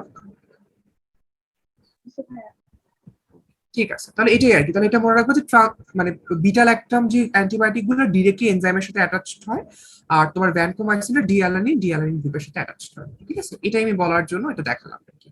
আচ্ছা, তাহলে আমরা মেকানিজম অ্যাকশনে ছিলাম। তাহলে এটা একটু ক্লামজি লাগবে আসলে প্রথম দিকে, তো কঠিন চ্যাপ্টার, বাট সমস্যা নাই। আচ্ছা, তাহলে আমরা এটা প্রথমে বললাম যে পেনিসিলিনের মেকানিজম অ্যাকশন প্রথম কাজ কি, এনজাইমটাকে ইনহিবিট করে, সেটা এক নাম্বার কাজ। এছাড়া আরো কিছু উপায় আছে, সেগুলো লেস ইম্পর্টেন্ট বাট তাও ইম্পর্টেন্ট। তার মধ্যে একটা কি, কিছু মানে ব্যাকটেরিয়ার সেল ওয়ালা কিছু প্রোটিন থাকে, প্রোটিন গুলাকে আমরা বলি পেনিসিলিন বাইন্ডিং প্রোটিন। এই প্রোটিন গুলা, এই প্রোটিন গুলার সাথেও কিন্তু তোমার হচ্ছে মানে কি বলে, পেনিসিলিন বাইন্ড করে এই প্রোটিন গুলাকে ইনঅ্যাক্টিভেট করতে পারে। ঠিক আছে, তাহলে প্রথম আমার মেইন মেকানিজম আমরা বললাম, সে হচ্ছে ট্রান্সপেপটিডেজ এনজাইমটাকে ইনহিবিট করে। এরপরে অ্যাডিশনাল অ্যাকশনে কি আছে, সে সে কি করতে পারে, সে কিছু পেনিসিলিন বাইন্ডিং প্রোটিন নামে ব্যাকটেরিয়াল সেল ওয়ালের প্রোটিন থাকে, সেই প্রোটিন গুলোর সাথে সে কাজ করতে পারে। আর কি কাজ করতে পারে সে, সে কিছু হচ্ছে মানে ইয়ের মধ্যে তো অটোলাইটিক এনজাইম অ্যাক্টিভেট হয়। দেখো পেপটাইডোগ্লাইকান তো একটা কেমিক্যাল স্ট্রাকচার, তাই তো? পেপটাইডোগ্লাইকান ওই ভাঙা গড়ার মধ্য দিয়ে সে তৈরি হয়। তো ওই কিছু এনজাইম যেটা পেপটাইডোগ্লাইকানকে ভাঙতে পারে, ওই ওই এনজাইমটাকে বলা হয় মিউরিন হাইড্রোলেস। ঠিক আছে, এই এনজাইমটা পেপটাইডোগ্লাইকানকে নরমালি ভাঙতে পারে। পেনিসিলিন যেটা করে, ও হচ্ছে এই অটোলাইটিক এনজাইম গুলাকে সে হচ্ছে অ্যাক্টিভেট করে দেয়। বুঝতে পারছো? পেনিসিলিন দিয়ে তুমি যখন একটা অ্যান্টিবায়োটিক মানে কোনো একটা মাইক্রো অর্গানিজমকে ট্রিট করবা, তখন তার মধ্যে অটোলাইটিক এনজাইম গুলো অ্যাক্টিভেট হবে। তাহলে আমরা তিনটা মেইন মেকানিজমের কথা বললাম, তার মধ্যে একটা হচ্ছে মেইন ট্রান্সপেপটিডেজ এনজাইমের অ্যাক্টিভিটি ইনহিবিট করা, এটা হচ্ছে মেইন মেকানিজম, এটা গেল। এরপরে কি কি আছে, দুইটা অ্যাডিশনাল মেকানিজম। অ্যাডিশনাল মেকানিজমের মধ্যে তোমার একটা হচ্ছে তোমার ওই পেনিসিলিন বাইন্ডিং প্রোটিনের সাথে সে বাইন্ড করে, ওইটা একটা কাজ। আর একটা কাজ হচ্ছে তোমার এই অটোলাইটিক এনজাইম গুলোকে অ্যাক্টিভেট করে, যারা কিনা পেপটাইডোগ্লাইকানকে ব্রেক ডাউন করে দেয়। ঠিক আছে, তাহলে এই কনসেপ্টটা পরীক্ষার জন্য লাগে। আচ্ছা, আচ্ছা, আর বাকি যে কথাগুলো আছে, পেনিসিলিন যে ব্যাকটেরিওসিডাল একটা ড্রাগ, এটা আমরা জানি, এবং এটা তোমার গ্রোয়িং ব্যাকটেরিয়াকেই কিল করবে। কেন গ্রোয়িং ব্যাকটেরিয়াকে কিল করবে? এই জন্য গ্রোয়িং ব্যাকটেরিয়াকে কিল করবে কারণ পেপটাইডোগ্লাইকান তো গ্রোয়িং ব্যাকটেরিয়ার মানে মধ্যে সিনথেসাইজ হচ্ছে, তাই না? কারণ যে একটা ব্যাকটেরিয়া সে মানে গ্রোথ ফেজে আছে, তার পেপটাইডোগ্লাইকানের মধ্যে ক্রস লিঙ্কিং হচ্ছে, ব্রেকডাউন হচ্ছে, মানে সেই অ্যাক্টিভ প্রসেসটা কিন্তু সব স্ট্যাটিক ব্যাকটেরিয়াতে নাই। সো এই জন্য কিন্তু গ্রোয়িং ব্যাকটেরিয়ার ক্ষেত্রে পেনিসিলিন কাজ করবে। ঠিক আছে, তাহলে এই জিনিসটা ইম্পর্টেন্ট। আচ্ছা, স্ট্রাকচার গুলো তোমাদের জন্য ইম্পর্টেন্ট না। এর পরের পেজে চলে আসো। আচ্ছা, পরীক্ষায় একটা জিনিস খুব জিজ্ঞেস করে, পেনিসিলিন কোন ধরনের অর্গানিজম বেশি কাজ করে, গ্রাম পজিটিভ না গ্রাম নেগেটিভ? আগের কালের যে পেনিসিলিন যেগুলো ছিল, সেগুলো কিন্তু মূলত গ্রাম পজিটিভের উপরই বেশি কাজ করতো। ঠিক আছে, আমরা ওগুলাকে অ্যাডভান্স করতে করতে করতে যখন মানে কেমিক্যাল মডিফিকেশন করছি, তখন তারা হচ্ছে গ্রাম নেগেটিভের উপর কাজ করা শুরু করছে। ঠিক আছে, but mainly gram positive, but আমরা ওটাকে মডিফাই করতে করতে গ্রাম নেগেটিভের উপর কাজ করা শুরু করছি। ঠিক আছে, এই জিনিসটা মনে রাখতে হবে যে আমরা যত জেনারেশন, মানে পেনিসিলিন তো আসলে জেনারেশন ভাবে নাই, বাট যত নতুন নতুন আমরা পেনিসিলিন আমরা তৈরি করতে পারছি, সেগুলো কিন্তু গ্রাম নেগেটিভ অ্যাক্টিভিটি আছে। ঠিক আছে, আচ্ছা, এখন দেখো এখানে একটা ইম্পর্টেন্ট লাইন আছে, সেটা হচ্ছে পেনিসিলিনের যে ইনঅ্যাক্টিভেশন। দেখো আমি শুরুতেই বলছি যে বিটা ল্যাকটাম রিং থাকে, তার একটা স্ট্রাকচারের অংশ। তো কিছু ব্যাকটেরিয়া আছে, তারা বিটা ল্যাকটামেজ তৈরি করে, মানে বিটা ল্যাকটামেজ মানে এক ধরনের এনজাইম, যে এনজাইমটা কিনা বিটা ল্যাকটাম রিংকে নষ্ট করে ফেলে। বুঝতে পারছো? পেনিসিলিনের হচ্ছে বিটা ল্যাকটাম রিং আছে, আবার কিছু ব্যাকটেরিয়া বিটা ল্যাকটাম রিংকে ধ্বংস করার জন্য বিটা ল্যাকটামেজ এনজাইম আছে। তো ওই এনজাইমটা কি করে, বিটা ল্যাকটাম রিংকে ধ্বংস করে যায়, ধ্বংস করে ফেলার টেন্ডেন্সি রাখে। তো এই জন্য আমরা কি করি, আমরা পেনিসিলিনের সাথে এমন কিছু কম্পাউন্ড অ্যাড করে দিই, যেটা কিনা এই বিটা ল্যাকটামেজ এনজাইমটাকে কাজ করতে দিবে না। বুঝতে পারছো? মানে যেই বিটা ল্যাকটামেজ দিয়ে সে আমার বিটা ল্যাকটাম রিংটাকে নষ্ট করে দিবে, সেই এনজাইমটাকে আমি নষ্ট মানে যাতে কাজই করতে না পারে এই জন্য কিছু কেমিক্যাল অ্যাড করি। সেই কেমিক্যাল গুলা যেরকম কি কি নাম আমি বলি। আচ্ছা, সেই কেমিক্যাল গুলার নাম কি কি?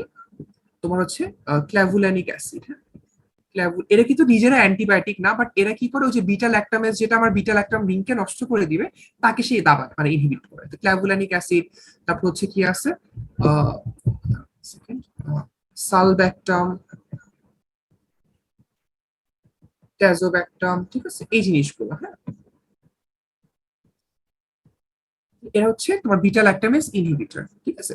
তো আমরা যখন পেনিসিলিন বা সেফালোস্পোরিনের সাথে এগুলোর কম্বিনেশন করি, তখন কি হয় যে যেসব ব্যাকটেরিয়া বিটা ল্যাকটামেজ তৈরি করে তারা কিন্তু মানে অ্যান্টিবায়োটিক রেজিস্ট্যান্ট হয় না, কারণ তাদের বিটা ল্যাকটামেজের অ্যাক্টিভিটিটাকে আমরা এই কম্পাউন্ড গুলো নষ্ট করে দেয়, ঠিক আছে। এটা খুবই ইম্পর্টেন্ট, পরীক্ষার জন্য জিজ্ঞেস করে। দেখবে তোমরা দেখবে যে অনেকগুলো নাম শুনছো না, সেফাক্ল্যাভ ব্র্যান্ড নেম, হ্যাঁ, বা ফাইমক্সিক্ল্যাভ, দেখবে যে এরকম অনেকগুলো ব্র্যান্ডের নাম পাওয়া যাচ্ছে, যে মক্সিক্ল্যাভ, হ্যাঁ, মক্সাক্ল্যাভ। এগুলোর মানে কি? সেফাক্ল্যাভ মানে তোমার হচ্ছে মানে সেফুরক্সিমের সাথে ক্ল্যাভ মানে ক্ল্যাভুলানিক অ্যাসিড কম্বিনেশন, ঠিক আছে। ফাইমক্সিক্ল্যাভ মানে হচ্ছে এরকম অ্যামক্সিসিলিনের সাথে তোমার ক্ল্যাভুলানিক অ্যাসিডের combination, মক্সাক্ল্যাভোসিন amoxicillin plus clavulanic acid, তো এরকম আর কি, ঠিক আছে। তো এরকম বিভিন্ন কম্বিনেশন দেয় যাতে তোমার বিটা ল্যাকটেমেজের কাজটাকে সে হচ্ছে ইনহিবিট করতে পারে। আচ্ছা, ঠিক আছে, তাহলে হচ্ছে আমার পেনিসিলিনের এই জায়গাটা গেল। আচ্ছা, পেনিসিলিনের যদি একটা অ্যাডভার্স ইফেক্ট বলতে পারে পরীক্ষায়, কি বলবা? পেনিসিলিনের যদি একটা অ্যাডভার্স ইফেক্ট বলতে পারে পরীক্ষায়, কি বলতে পারো? হাইপার সেন্সিটিভিটি রিয়াকশন, খুব ইম্পর্টেন্ট কিন্তু। হাইপার সেন্সিটিভিটি রিয়াকশন হয় পেনিসিলিনের ক্ষেত্রে। হ্যাঁ, দেখা যাচ্ছে 1 to 10% কেস, দেখো এই প্যারাগ্রাফে দেখো যে 1 to 10% কেসে তোমার হচ্ছে হাইপার সেন্সিটিভ রিয়াকশন হতে পারে, এবং এই রিয়াকশনের তো একটা স্পেকট্রাম থাকে। তোমার ইনিশিয়ালি হয়তো তার একটা র্যাশ হলো, ঠিক আছে, বাট সিভিয়ার ফর্মে তো অ্যানাফাইলেক্সিস হতে পারে, তোমার একদম পুরো ব্রঙ্কোস্প্যাজম হয়ে তোমার শ্বাসনালী বন্ধ হয়ে গেছে, তার হচ্ছে ঠোঁট ফুলে গেছে, তার হচ্ছে শ্বাসকষ্ট হচ্ছে, ঠিক আছে, একদম শকে চলে গেছে পেশেন্ট, এরকমও হতে পারে, ঠিক আছে। তো এই জিনিসগুলো পরীক্ষার জন্য ইম্পর্টেন্ট, তুমি হচ্ছে হাইপার সেন্সিটিভিটি রিয়াকশনটা মনে রাখবে পরীক্ষার জন্য, ঠিক আছে। আচ্ছা, তাহলে এটা গেল। আর অ্যাক্টিভিটি অফ সিলেক্টেড পেনিসিলিনটা একটু একবার রিডিং পড়বা। পরীক্ষায় একটা জিনিস জিজ্ঞেস করে যে অ্যান্টি সুডোমোনাল পেনিসিলিন নাম বলো। অ্যান্টি সুডোমোনাল পেনিসিলিন, হ্যাঁ, what are the anti pseudomonal penicillin? মানে এটা হচ্ছে কি, আমরা তোমরা সুডোমোনাস নামে একটা ব্যাকটেরিয়ার নাম শুনছো, খুবই মানে নটোরিয়াস একটা ব্যাকটেরিয়া। তো এই ব্যাকটেরিয়ার উপর কাজ করে কারা? তো দুটো পেনিসিলিন আছে, একটা তোমার টাইকারসিলিন আর পাইপারাসিলিন। এটা পরীক্ষায় জিজ্ঞেস করে, টিকারসিলিন আর হচ্ছে পাইপারাসিলিন, এই দুটো অ্যান্টিবায়োটিক দিতে হচ্ছে অ্যান্টি সুডোমোনাল পেনিসিলিন। মানে এরা সুডোমোনাসের উপর কাজ করে, মানে সুডোমোনাসকে কিল করতে পারে, কারণ সব তোমার ইয়ের কিন্তু অ্যান্টি সুডোমোনাল অ্যাক্টিভিটি নাই, ঠিক আছে। আচ্ছা, তাহলে গেল। এই কনসেপ্টটা পরীক্ষার জন্য ইম্পর্টেন্ট। এবার চলে আসো হচ্ছে তোমার, তাহলে আমরা পেনিসিলিনটা শেষ করলাম। সেফালোস্পোরিন, সেফালোস্পোরিনেরও কিন্তু কাজটা হচ্ছে সেম অনেকটা, বাট কেমিক্যাল স্ট্রাকচারে কিছু সাইড চেইনে কিছু ডিফারেন্স আছে। কেমিক্যাল স্ট্রাকচার গুলো পরীক্ষায় সাধারণত খুব একটা বেশি জিজ্ঞেস করে না। একটা কথা মনে রাখবা, যেহেতু তোমার কিছু স্ট্রাকচারাল সিমিলারিটি থাকে বিটুইন পেনিসিলিন এন্ড সেফালোস্পোরিন, এই জন্য দেখা যায় যেসব পেশেন্টরা পেনিসিলিনে অ্যালার্জিক থাকে তাদের 10% আবার সেফালোস্পোরিনেও অ্যালার্জিক থাকে। মানে তুমি একজনকে অ্যামক্সিসিলিন দেওয়ার পর তার র্যাশ উঠছে, তারপরে তোমাকে একটু অ্যালার্ট থাকতে হবে তাকে তুমি সেফুরোক্সিম বা সেফট্রাইজোন দিবা কিনা, বিকজ 10% কেসে ক্রস রিঅ্যাক্টিভিটি থাকার কারণে যে পেনিসিলিন অ্যালার্জিক সে সেফালোস্পোরিনও অ্যালার্জিক থাকতে পারে, ঠিক আছে। এই জিনিসটা মাথায় রাখতে হবে। আচ্ছা, সেফালোস্পোরিনের ক্ষেত্রে জেনারেশন আছে, জেনারেশনের নামগুলো একটু মুখস্থ করতে হবে। দেখো এই চার্টটা একটু মুখস্থ করতে হবে, দেখবা ফার্মাতে দেখবা এই চার্টটাকে আর একটু ডিটেলস, মানে কোনটা ওরাল ড্রাগ, কোনটা পারেন্টেরাল বা আইভি দেওয়া যায় সেইভাবে লেখা আছে।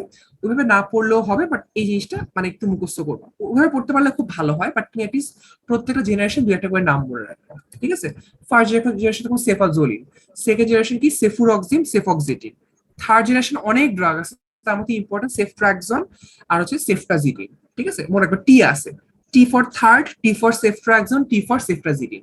ফোর্থে হচ্ছে এফ আছে, ফোর্থে হচ্ছে ফোর্থের এফ, আর সেফেপাইমের হচ্ছে এফ, ঠিক আছে।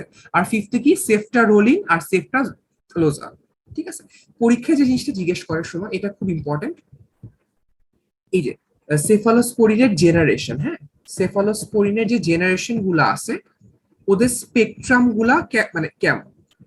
স্পেকট্রাম গুলা হচ্ছে তোমার উইথ ইনক্রিজিং জেনারেশন মানে যখন জেনারেশন বাড়ে, মানে ফার্স্ট জেনারেশন থেকে যত বাইরের দিকে জেনারেশনের দিকে যায়, তত গ্রাম নেগেটিভ অ্যাক্টিভিটি বাড়ে। বুঝতে পারছো? মানে first generation gram positive, second generation gram পজিটিভও আছে কিছু, বাট গ্রাম নেগেটিভও আছে অল্প। মানে first generation predominantly gram positive, second জেনারেশনে গ্রাম পজিটিভ আছে, হালকা গ্রাম নেগেটিভ আছে, থার্ড জেনারেশনে কি গ্রাম নেগেটিভটা অনেক বেশি, গ্রাম পজিটিভটা একটু কম। এভাবে মানে তোমার যত জেনারেশন বাড়বে তার হচ্ছে গ্রাম নেগেটিভ অর্গানিজমের প্রতি অ্যাক্টিভিটিটা বাড়বে। এই জিনিসটা পরীক্ষা মনে রাখবা।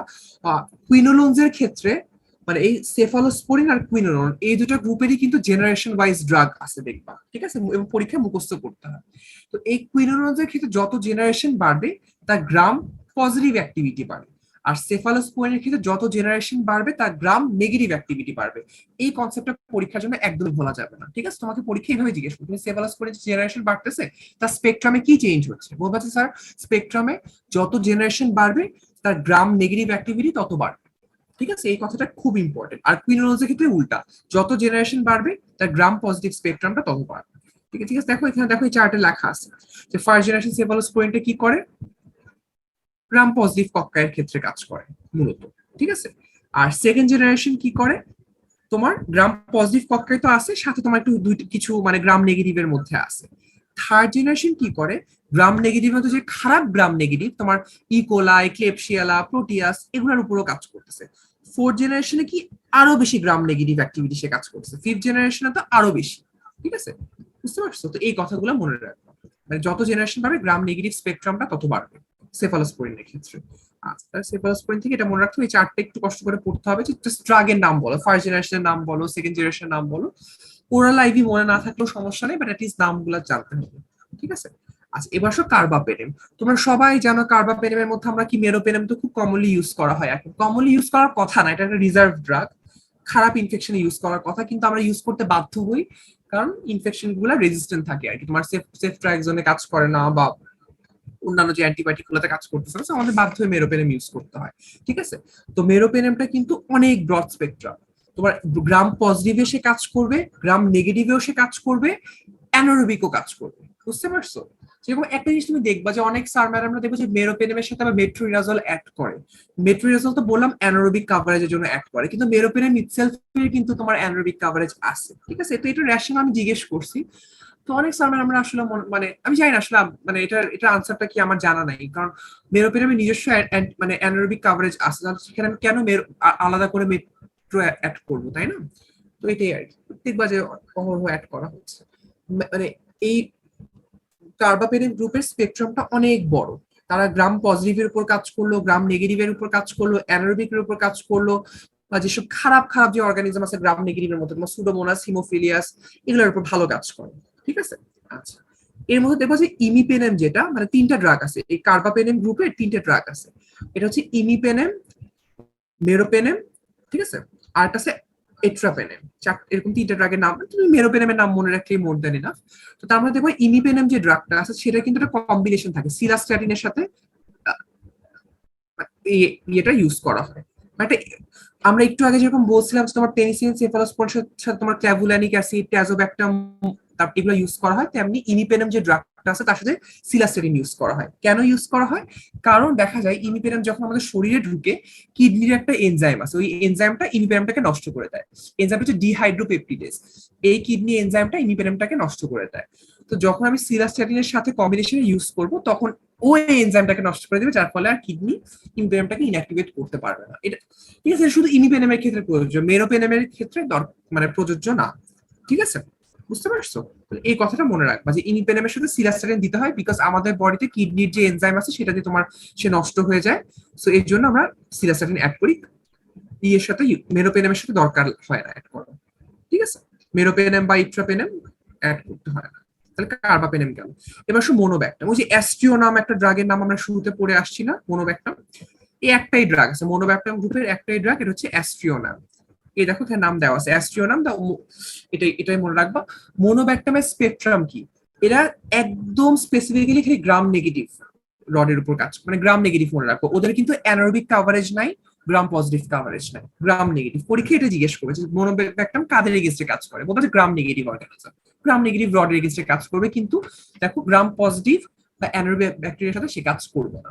ঠিক আছে, গেল। এবার আসো ভ্যানকোমাইসিন। ভ্যানকোমাইসিন মেকানিজমটা আমি বলেই ফেললাম যে সে ডিরেক্টলি ডি অ্যালানিন পোর্শনের সাথে বাইন্ড করবে। ঠিক আছে, আচ্ছা। এরপর দেখো ভ্যানকোমাইসিনের স্পেকট্রাম। ভ্যানকোমাইসিনের স্পেকট্রামটা মনে রাখবা গ্রাম পজিটিভ ব্যাকটেরিয়া, এক কথায় গ্রাম পজিটিভ ব্যাকটেরিয়ার সাথে কাজ করবে সে। ঠিক আছে, তাহলে দেখো মোনোব্যাকটামটা আমরা কি বলছি, মোনোব্যাকটামটা স্পেসিফিক্যালি আমরা বলছিলাম যে গ্রাম নেগেটিভ রডস এর উপর কাজ করে, ইউজুয়ালি মানে গ্রাম নেগেটিভের উপর কাজ করে। ভ্যানকোমাইসিনটা হচ্ছে তোমার হচ্ছে কিসের উপর কাজ করে, প্রিডমিনেন্টলি গ্রাম পজিটিভ অর্গানিজমস। এখন দেখো এখানে ভ্যানকোমাইসিন আমরা প্র্যাকটিক্যালি কোথায় ইউজ করি, আমরা ইউজ করি to treat MRSA infection. MRSA ইনফেকশনে ভ্যানকোমাইসিন ইউজ করি। What are MRSA? এমআরএসি মানে হচ্ছে মেথিসিলিন, মানে ফুল ফর্ম যেটা মেথিসিলিন রেজিস্ট্যান্ট স্ট্যাফাইলোকক্কাস অরিয়াস, একটা খুবই ব্যাকটেরিয়া যেটা খুব অনেক ইনফেকশন করে, স্ট্যাফাইলোকক্কাস অরিয়াস। ঠিক আছে, তো এই এমআরএসি গ্রুপের যে মানে স্ট্যাফাইলোকক্কাস অরিয়াস তারা কি করে, তারা পেনিসিলিন, সেফালোস্পোরিন, এই যে মোনোব্যাকটাম মানে তোমার মেরোপেনেম বলো বা ইয়ে বলো, এবং সরি মোনোব্যাকটাম মানে অ্যাস্টিওনাম বলো এবং কার্বাপেনেম, ঠিক আছে, মোস্ট কার্বাপেনেম, এগুলো সবগুলোর প্রতি সে রেজিস্ট্যান্ট। বুঝতে পারছো? এমআরএসি ইনফেকশন মানে এগুলোর এই চারটা গ্রুপের কোনো অ্যান্টিবায়োটিক সে কাজ করবে না। এখানে এক্সেপশন আছে, সেফালোস্পোরিনের মধ্যে কিছু জেনারেশন আসতে পারে, যেরকম ফিফথ জেনারেশন যে সেফালোস্পোরিন আছে তারা কিন্তু কাজ করে। ঠিক আছে, ফিফথ জেনারেশন যে ফিফথ, হ্যাঁ ওরা কাজ করে, কিন্তু ইন জেনারেল যেরকম পেনিসিলিন, সেফালোস্পোরিন, মোনোব্যাকটাম, কার্বাপেনেম এগুলা কিন্তু কোনোটাই হচ্ছে তোমার এমআরএস এর ক্ষেত্রে কাজ করবে না। এখন দেখো যেহেতু এগুলা কোনোটাই এমআরএস এর ক্ষেত্রে কাজ করবে না, এই ক্ষেত্রে আমার মানে ড্রাগ অফ চয়েস কোনটা, এই ক্ষেত্রে আমার ড্রাগ অফ চয়েস কিন্তু হচ্ছে তোমার ভ্যানকোমাইসিন। ঠিক আছে, আরো অনেকগুলো অ্যান্টিবায়োটিক ইউজ করা যায়, বাট আমরা ভ্যানকোমাইসিনটা ইউজ করি। ঠিক আছে, তার মানে তুমি দেখো তাহলে হোয়াট ইজ এমআরএসি? এমআরএসি স্ট্যান্ডস ফর, এটা কিন্তু এমআরএসি নিয়ে বাইবা তোমাকে ইনভ্যারিয়েবলি প্রশ্ন জিজ্ঞেস করবে। MRSA stands for methicillin resistant staphylococcus aureus. তাদের ক্লিনিক্যাল ইম্পর্টেন্স কি? তাদের clinical importance they are resistant to treatment by penicillin, all cephalosporin except fifth generation ceftaroline, ওইটা, মোনোব্যাকটাম, কার্বাপেনেম, এই চারটা গ্রুপের কোনটাতে তার হচ্ছে ট্রিটমেন্ট হবে না। তবে তুমি ট্রিটমেন্টে কি দিবা তাহলে তাকে? ভ্যানকোমাইসিন। এমআরএসি ইনফেকশনসে ভ্যানকোমাইসিন দিতে হবে। স্ট্যাফিলোকক্কাস অরিয়াস দেখবা যখন পড়বা যে সব ধরনের ইনফেকশন করে, হ্যাঁ, তো এই যখন স্ট্যাফিলোকক্কাসের মধ্যে একটা মেজর পোর্শন হচ্ছে এমআরএসি, বা তারা এইসব চারটা অ্যান্টিবায়োটিক কোনটাতেই কাজ করে না, তখন তুমি ভ্যানকোমাইসিন দিয়ে ট্রিট করতে পারো। ভ্যানকোমাইসিন না দিতে পারলে আর কি করতে পারো? লিনাজোলিড দিতে পারো। ঠিক আছে, এটাও না দিতে পারলে কি দিতে পারো? তুমি কট্রিমক্সাজল দিতে পারো, এটা আছে আরেকটা। ঠিক আছে, আর যেটা বললাম সেফটারোলিন, ওই যে সেফটারোলিন কি তোমার একমাত্র ফিফথ জেন মানে সেফালোস্পোরিনের মধ্যে একমাত্র সেফালোস্পোরিন যেটা কিনা এমআরএসি তে কাজ করে, অন্য কোনো সেফালোস্পোরিন কাজ করবে না। ঠিক আছে, এগুলো দিতে পারো। আরো আছে, ড্যাপ্টোমাইসিন দিতে পারো ট্রিটমেন্টে। জাস্ট নামগুলো জেনে রাখো, এতগুলো পরীক্ষা মনে থাকবে না। ভ্যানকোমাইসিন বললেই স্যার ম্যামরা খুশি। ড্যাপ্টোমাইসিন বলতে পারো, কুইনাপ্রিস্টিন বলতে পারো। ঠিক আছে, তাহলে হচ্ছে তোমার ভ্যানকোমাইসিন, লিনাজোলিড, কোট্রিমক্সাজল, সেফটারোলিন এগুলো সব পরীক্ষার জন্য জানতে হবে। ঠিক আছে, বাট ভ্যানকোমাইসিন, লিনাজোলিডটা তুমি অ্যাটলিস্ট মনে রাখো, অন্যগুলো ভুলে যাও। এমআরএস এ ভাইবার জন্য ভেরি ভেরি ইম্পর্টেন্ট। ঠিক আছে, এমআরএস এ ভাইবার জন্য ভেরি ভেরি ইম্পর্টেন্ট। তাহলে ভ্যানকোমাইসিন আমরা দুইটা কথা বলছি, সেটা হচ্ছে পেনিসিলিন আর ভ্যানকোমাইসিনের ডিফারেন্সটা, যে এক পেনিসিলিন গুলা বা বিটা ল্যাকটাম ড্রাগ গুলা ডিরেক্টলি ট্রান্সপেপ্টিডেজের সাথে বাইন্ড করবে, আর ভ্যানকোমাইসিন ডিরেক্টলি ডি অ্যালানিল পোর্শনের সাথে বাইন্ড করবে। ভ্যানকোমাইসিনের স্পেকট্রামটা কোথায়? গ্রাম পজিটিভ ব্যাকটেরিয়া, তার মধ্যে ইম্পর্টেন্ট হচ্ছে এমআরএসএ ব্যাকটেরিয়া ইনফেকশনস এর ক্ষেত্রে ভ্যানকোমাইসিন ভালো কাজ করবে। আর ভ্যানকোমাইসিন একটা খুব ইম্পর্টেন্ট অ্যাডভার্স ইফেক্ট আছে, সেটা হচ্ছে বলা হয় রেডম্যান সিনড্রোম। রেডম্যান সিনড্রোম মানে আমি বুঝতেছো লাল হয়ে যায়। লাল কেন হয়ে যায়? ভ্যাসোডাইলেশন হয়, মানে দেখা যায় তোমার ওই ভ্যানকোমাইসিন দেওয়ার পর ওই মাস্ট সেল গুলা এবং বেজোফিল থেকে হিস্টামিন রিলিজ হয়। হিস্টামিন রিলিজ হওয়ার কারণে তোমার হচ্ছে ভ্যাসোডাইলেশন হয়। ভ্যাসোডাইলেশন হলে কি ব্লাড ফ্লো বাড়বে, ব্লাড ফ্লো বাড়লে কি হবে? লাল হয়ে যাবে একদম, রেডম্যান সিনড্রোম। ঠিক আছে, এটা কিন্তু অ্যালার্জিক রিয়াকশন না, এটা মনে রাখবে। Redman syndrome is not an allergic reaction. এমনি যেরকম অন্য মানে একটা যে কোনো একটা ড্রাগ দিলে আমার অ্যালার্জি হিসেবে তোমার র্যাশ হতে পারে, ওটা অন্য কথা। ওই অ্যালার্জি এটা কিন্তু তোমার ডিরেক্টলি সেলের উপর কাজ করে কাজটা হয় ভ্যানকোমাইসিনের ক্ষেত্রে। ঠিক আছে, রেডম্যান সিনড্রোমটা পরীক্ষায় জিজ্ঞেস করে। আচ্ছা, সাইক্লোসিন, ব্যাসিট্রাসিন লেস ইম্পর্টেন্ট, এগুলো তুমি পরীক্ষায় না পড়লেও হবে। ঠিক আছে, আচ্ছা এবার আসো প্রোটিন সিনথেসিস ইনহিবিটরের মধ্যে অ্যামাইনো গ্লাইকোসাইডটা একদম প্রথম নিয়ে। আচ্ছা, প্রোটিন সিনথেসিস ইনহিবিটরগুলোর মধ্যে খেয়াল রাখতে হবে একটা কথা খুব ইম্পর্টেন্ট, সেটা হচ্ছে এরা মূলত usually maximum protein synthesis inhibitor গুলা কি তোমার ব্যাকটেরিও সিএ কি বলে স্ট্যাটিক, ঠিক আছে, এন্ড ব্রড স্পেকট্রাম। আমি তোমাদেরকে একটা লাইন লিখে দিই, এই লাইনটা মানে পড়ার সময় খুব হেল্প করবে। অল প্রোটিন জেনারেল মনে রাখার জন্য একটা, হ্যাঁ, সিনথেসিস ইনহিবিটরস আর ব্যাকটেরিওস্ট্যাটিক, মানে তারা হচ্ছে ব্যাকটেরিওসাইডাল না, ব্যাকটেরিয়ার গ্রোথটাকে ইনহিবিট করে রাখে, এন্ড ব্রড স্পেকট্রাম মানে একটা ওয়াইড রেঞ্জ অফ অর্গানিজমের উপর কাজ করে, গ্রাম পজিটিভ গ্রাম নেগেটিভ সব, ঠিক আছে, except aminoglycosides which are aminoglycoside exception কেন, কারণ ওরা কি করে, ওরা ব্যাকটেরিওসাইডাল এন্ড ন্যারো স্পেকট্রাম। বুঝতে পারছো? এই কথাটা মনে রাখলে তোমার পড়াটা অনেক সহজ হয়ে যাবে, ঠিক আছে। দেখো, all protein synthesis inhibitors are bacteriostatic and broad spectrum except aminoglycosides which are bactericidal and narrow spectrum, এই কথাটা মনে রাখতে হবে। তো দেখো, ন্যারো স্পেকট্রাম বলতে বোঝায় মানে অ্যামাইনোগ্লাইকোসাইড গ্রাম নেগেটিভ অর্গানিজম পরীক্ষায় কাজ করে, অন্য কিন্তু ইয়ে কাজ করে না, ঠিক আছে। আচ্ছা, তাহলে এই কথা কিন্তু পরীক্ষার জন্য খুব ইম্পর্টেন্ট। এখন বলো তো অ্যামাইনোগ্লাইকোসাইড কোন রাইবোজোমের উপর কাজ করে, 50S না 30S, একটু আগে বলছিলাম, একটু চিন্তা করে বলো, একটু রিক্যাপিচুলেট করে বলো কোনটা অ্যামাইনোগ্লাইকোসাইড 50S এর উপর কাজ করে 30S এর উপর কাজ 30 করে। হ্যাঁ, ভেরি গুড। আর কোনটা 30S এর উপর কাজ করে অ্যামাইনোগ্লাইকোসাইড বাদে? একটা তো অ্যামাইনোগ্লাইকোসাইড, আরেকটা টি দিয়ে সামথিং। হ্যাঁ টেট্রাসাইক্লিন, ভেরি গুড, মনে রাখছো, টি দিয়ে মনে রাখছো, এটাই অনেক বেশি, টেট্রাসাইক্লিন। হ্যাঁ, অসুবিধা, নামগুলো এখন পড়তে একটু সময় লাগবে। তাহলে অ্যামাইনোগ্লাইকোসাইড আর টেট্রাসাইক্লিন এই দুটো গ্রুপের ইয়েগুলা তোমার হচ্ছে 30S। আচ্ছা, এখন অ্যামাইনোগ্লাইকোসাইড গ্রুপের অ্যান্টিবায়োটিক কি আছে, তোমাদের কমন নাম বলি, যেরকম একটা তোমার হচ্ছে জেন্টামিসিন, ঠিক আছে, বা অ্যামিক্যাসিন। আর তোমরা একটা যেটা খুব কমন জানো, স্ট্রেপ্টোমাইসিন আমরা কোথায় ইউজ করছি বলো তো, থার্ড ইয়ারে পড়ছো অনেকবার কমিউনিটি মেডিসিনে। কোন ওষুধে ইউজ করা হয়, মানে কোন অসুখে ইউজ করা হয় স্ট্রেপ্টোমাইসিন? আমাদের দেশে খুব কমন একটা রোগ টিউবারকুলোসিস, তাই না? টিউবারকুলোসিস সেকেন্ড লাইন ড্রাগ হিসেবে ছিল, মানে ফার্স্ট লাইনেই ছিল মনে হয়, এখন একটু চেঞ্জ হয়ে গেছে।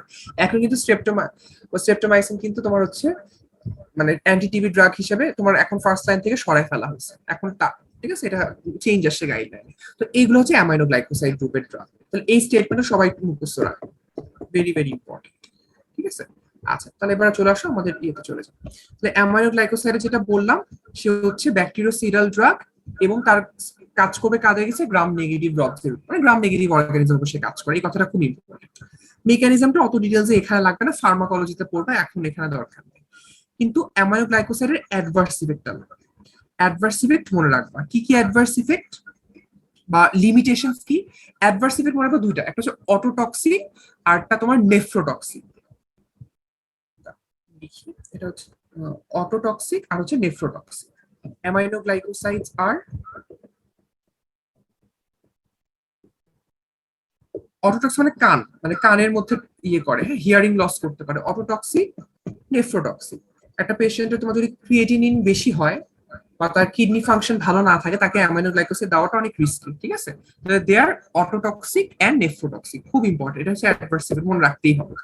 আর অ্যামাইনোগ্লাইকোসাইডের ইম্পর্টেন্ট লিমিটেশন হচ্ছে তারা কিন্তু ইয়ে করে না, কি বলে, তুমি মুখে খাওয়া যাবে না, বিকজ ওরা কিন্তু হচ্ছে ইয়ে করে, কি বলে, ওকে প্যারেন্টালি দিতে হয়, কারণ ওরা হচ্ছে তোমার অ্যাবজর্পশন হয় না, ঠিক আছে।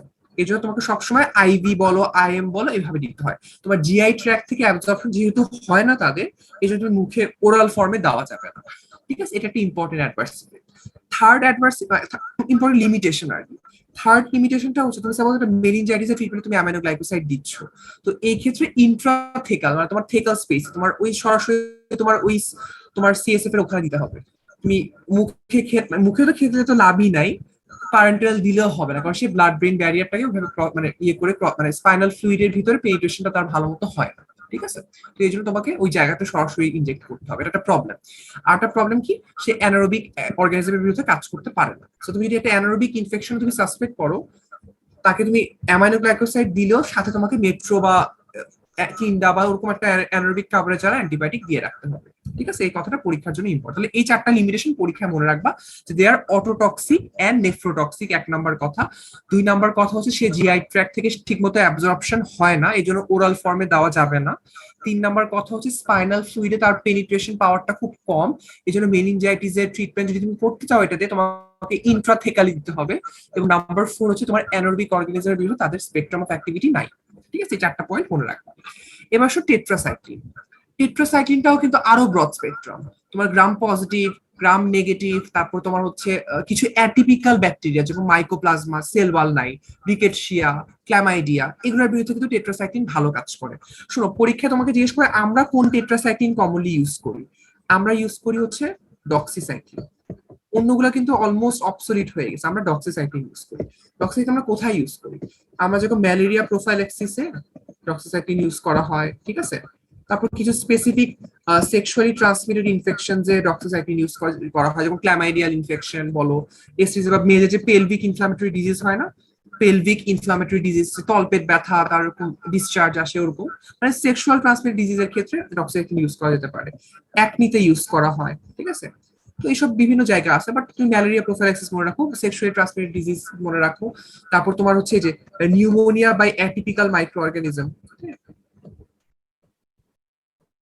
যে অ্যাটিপিক্যাল বলতে তোমার হয়তো মাইকোপ্লাজমা, ক্ল্যামাইডিয়া, এগুলো দিয়ে নিউমোনিয়া হলে তখন আর কি ডক্সিসাইক্লিন ইউজ করতে পারো। ঠিক আছে, তো এই জিনিসটা মনে রেখো।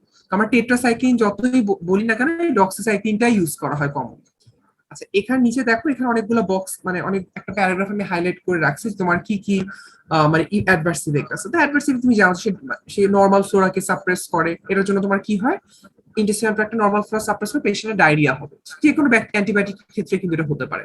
এরপর সে কি করে, ভ্যাজাইনাল নরমাল ফ্লোরাকে সে সাপ্রেস করে, যার কারণে কি হয়, ভ্যাজাইনাতে ল্যাক্টোব্যাসিলাস নামে একটা ভালো ব্যাকটেরিয়া থাকে, ও হচ্ছে ভ্যাজাইনাল পিএইচটাকে মেইনটেইন করে। তো ও যখন মারা যায় তখন ভ্যাজাইনাতে তোমার ফাঙ্গাল ইনফেকশন হয়ে যেতে পারে। ঠিক আছে, আর একটা ইম্পর্টেন্ট দেখো, brown staining of teeth of fetuses and young children, এই স্টেনিংটা হয় তোমার, এই জন্য ইয়াং চিলড্রেন তোমার কিন্তু এই জন্য দিয়ে দেওয়া যায় না, মানে প্রেগনেন্সিতে দেওয়া যায় না বা ছোট বাচ্চাদের দেওয়া যায়, কারণ সে স্টেইন করে ফেলে। ঠিক আছে, এটা ইম্পর্টেন্ট। আরটি ইম্পর্টেন্ট, টেট্রাসাইক্লিনের সাথে অনেকগুলো ড্রাগ একই বেলায় দেওয়া যাবে না। কি কি? আয়রন দেওয়া যাবে না একই সাথে, বা তোমার ক্যালসিয়াম দেওয়া যাবে না, বুঝতে পারছো? আয়রন বা ক্যালসিয়াম দেওয়া যাবে না একসাথে।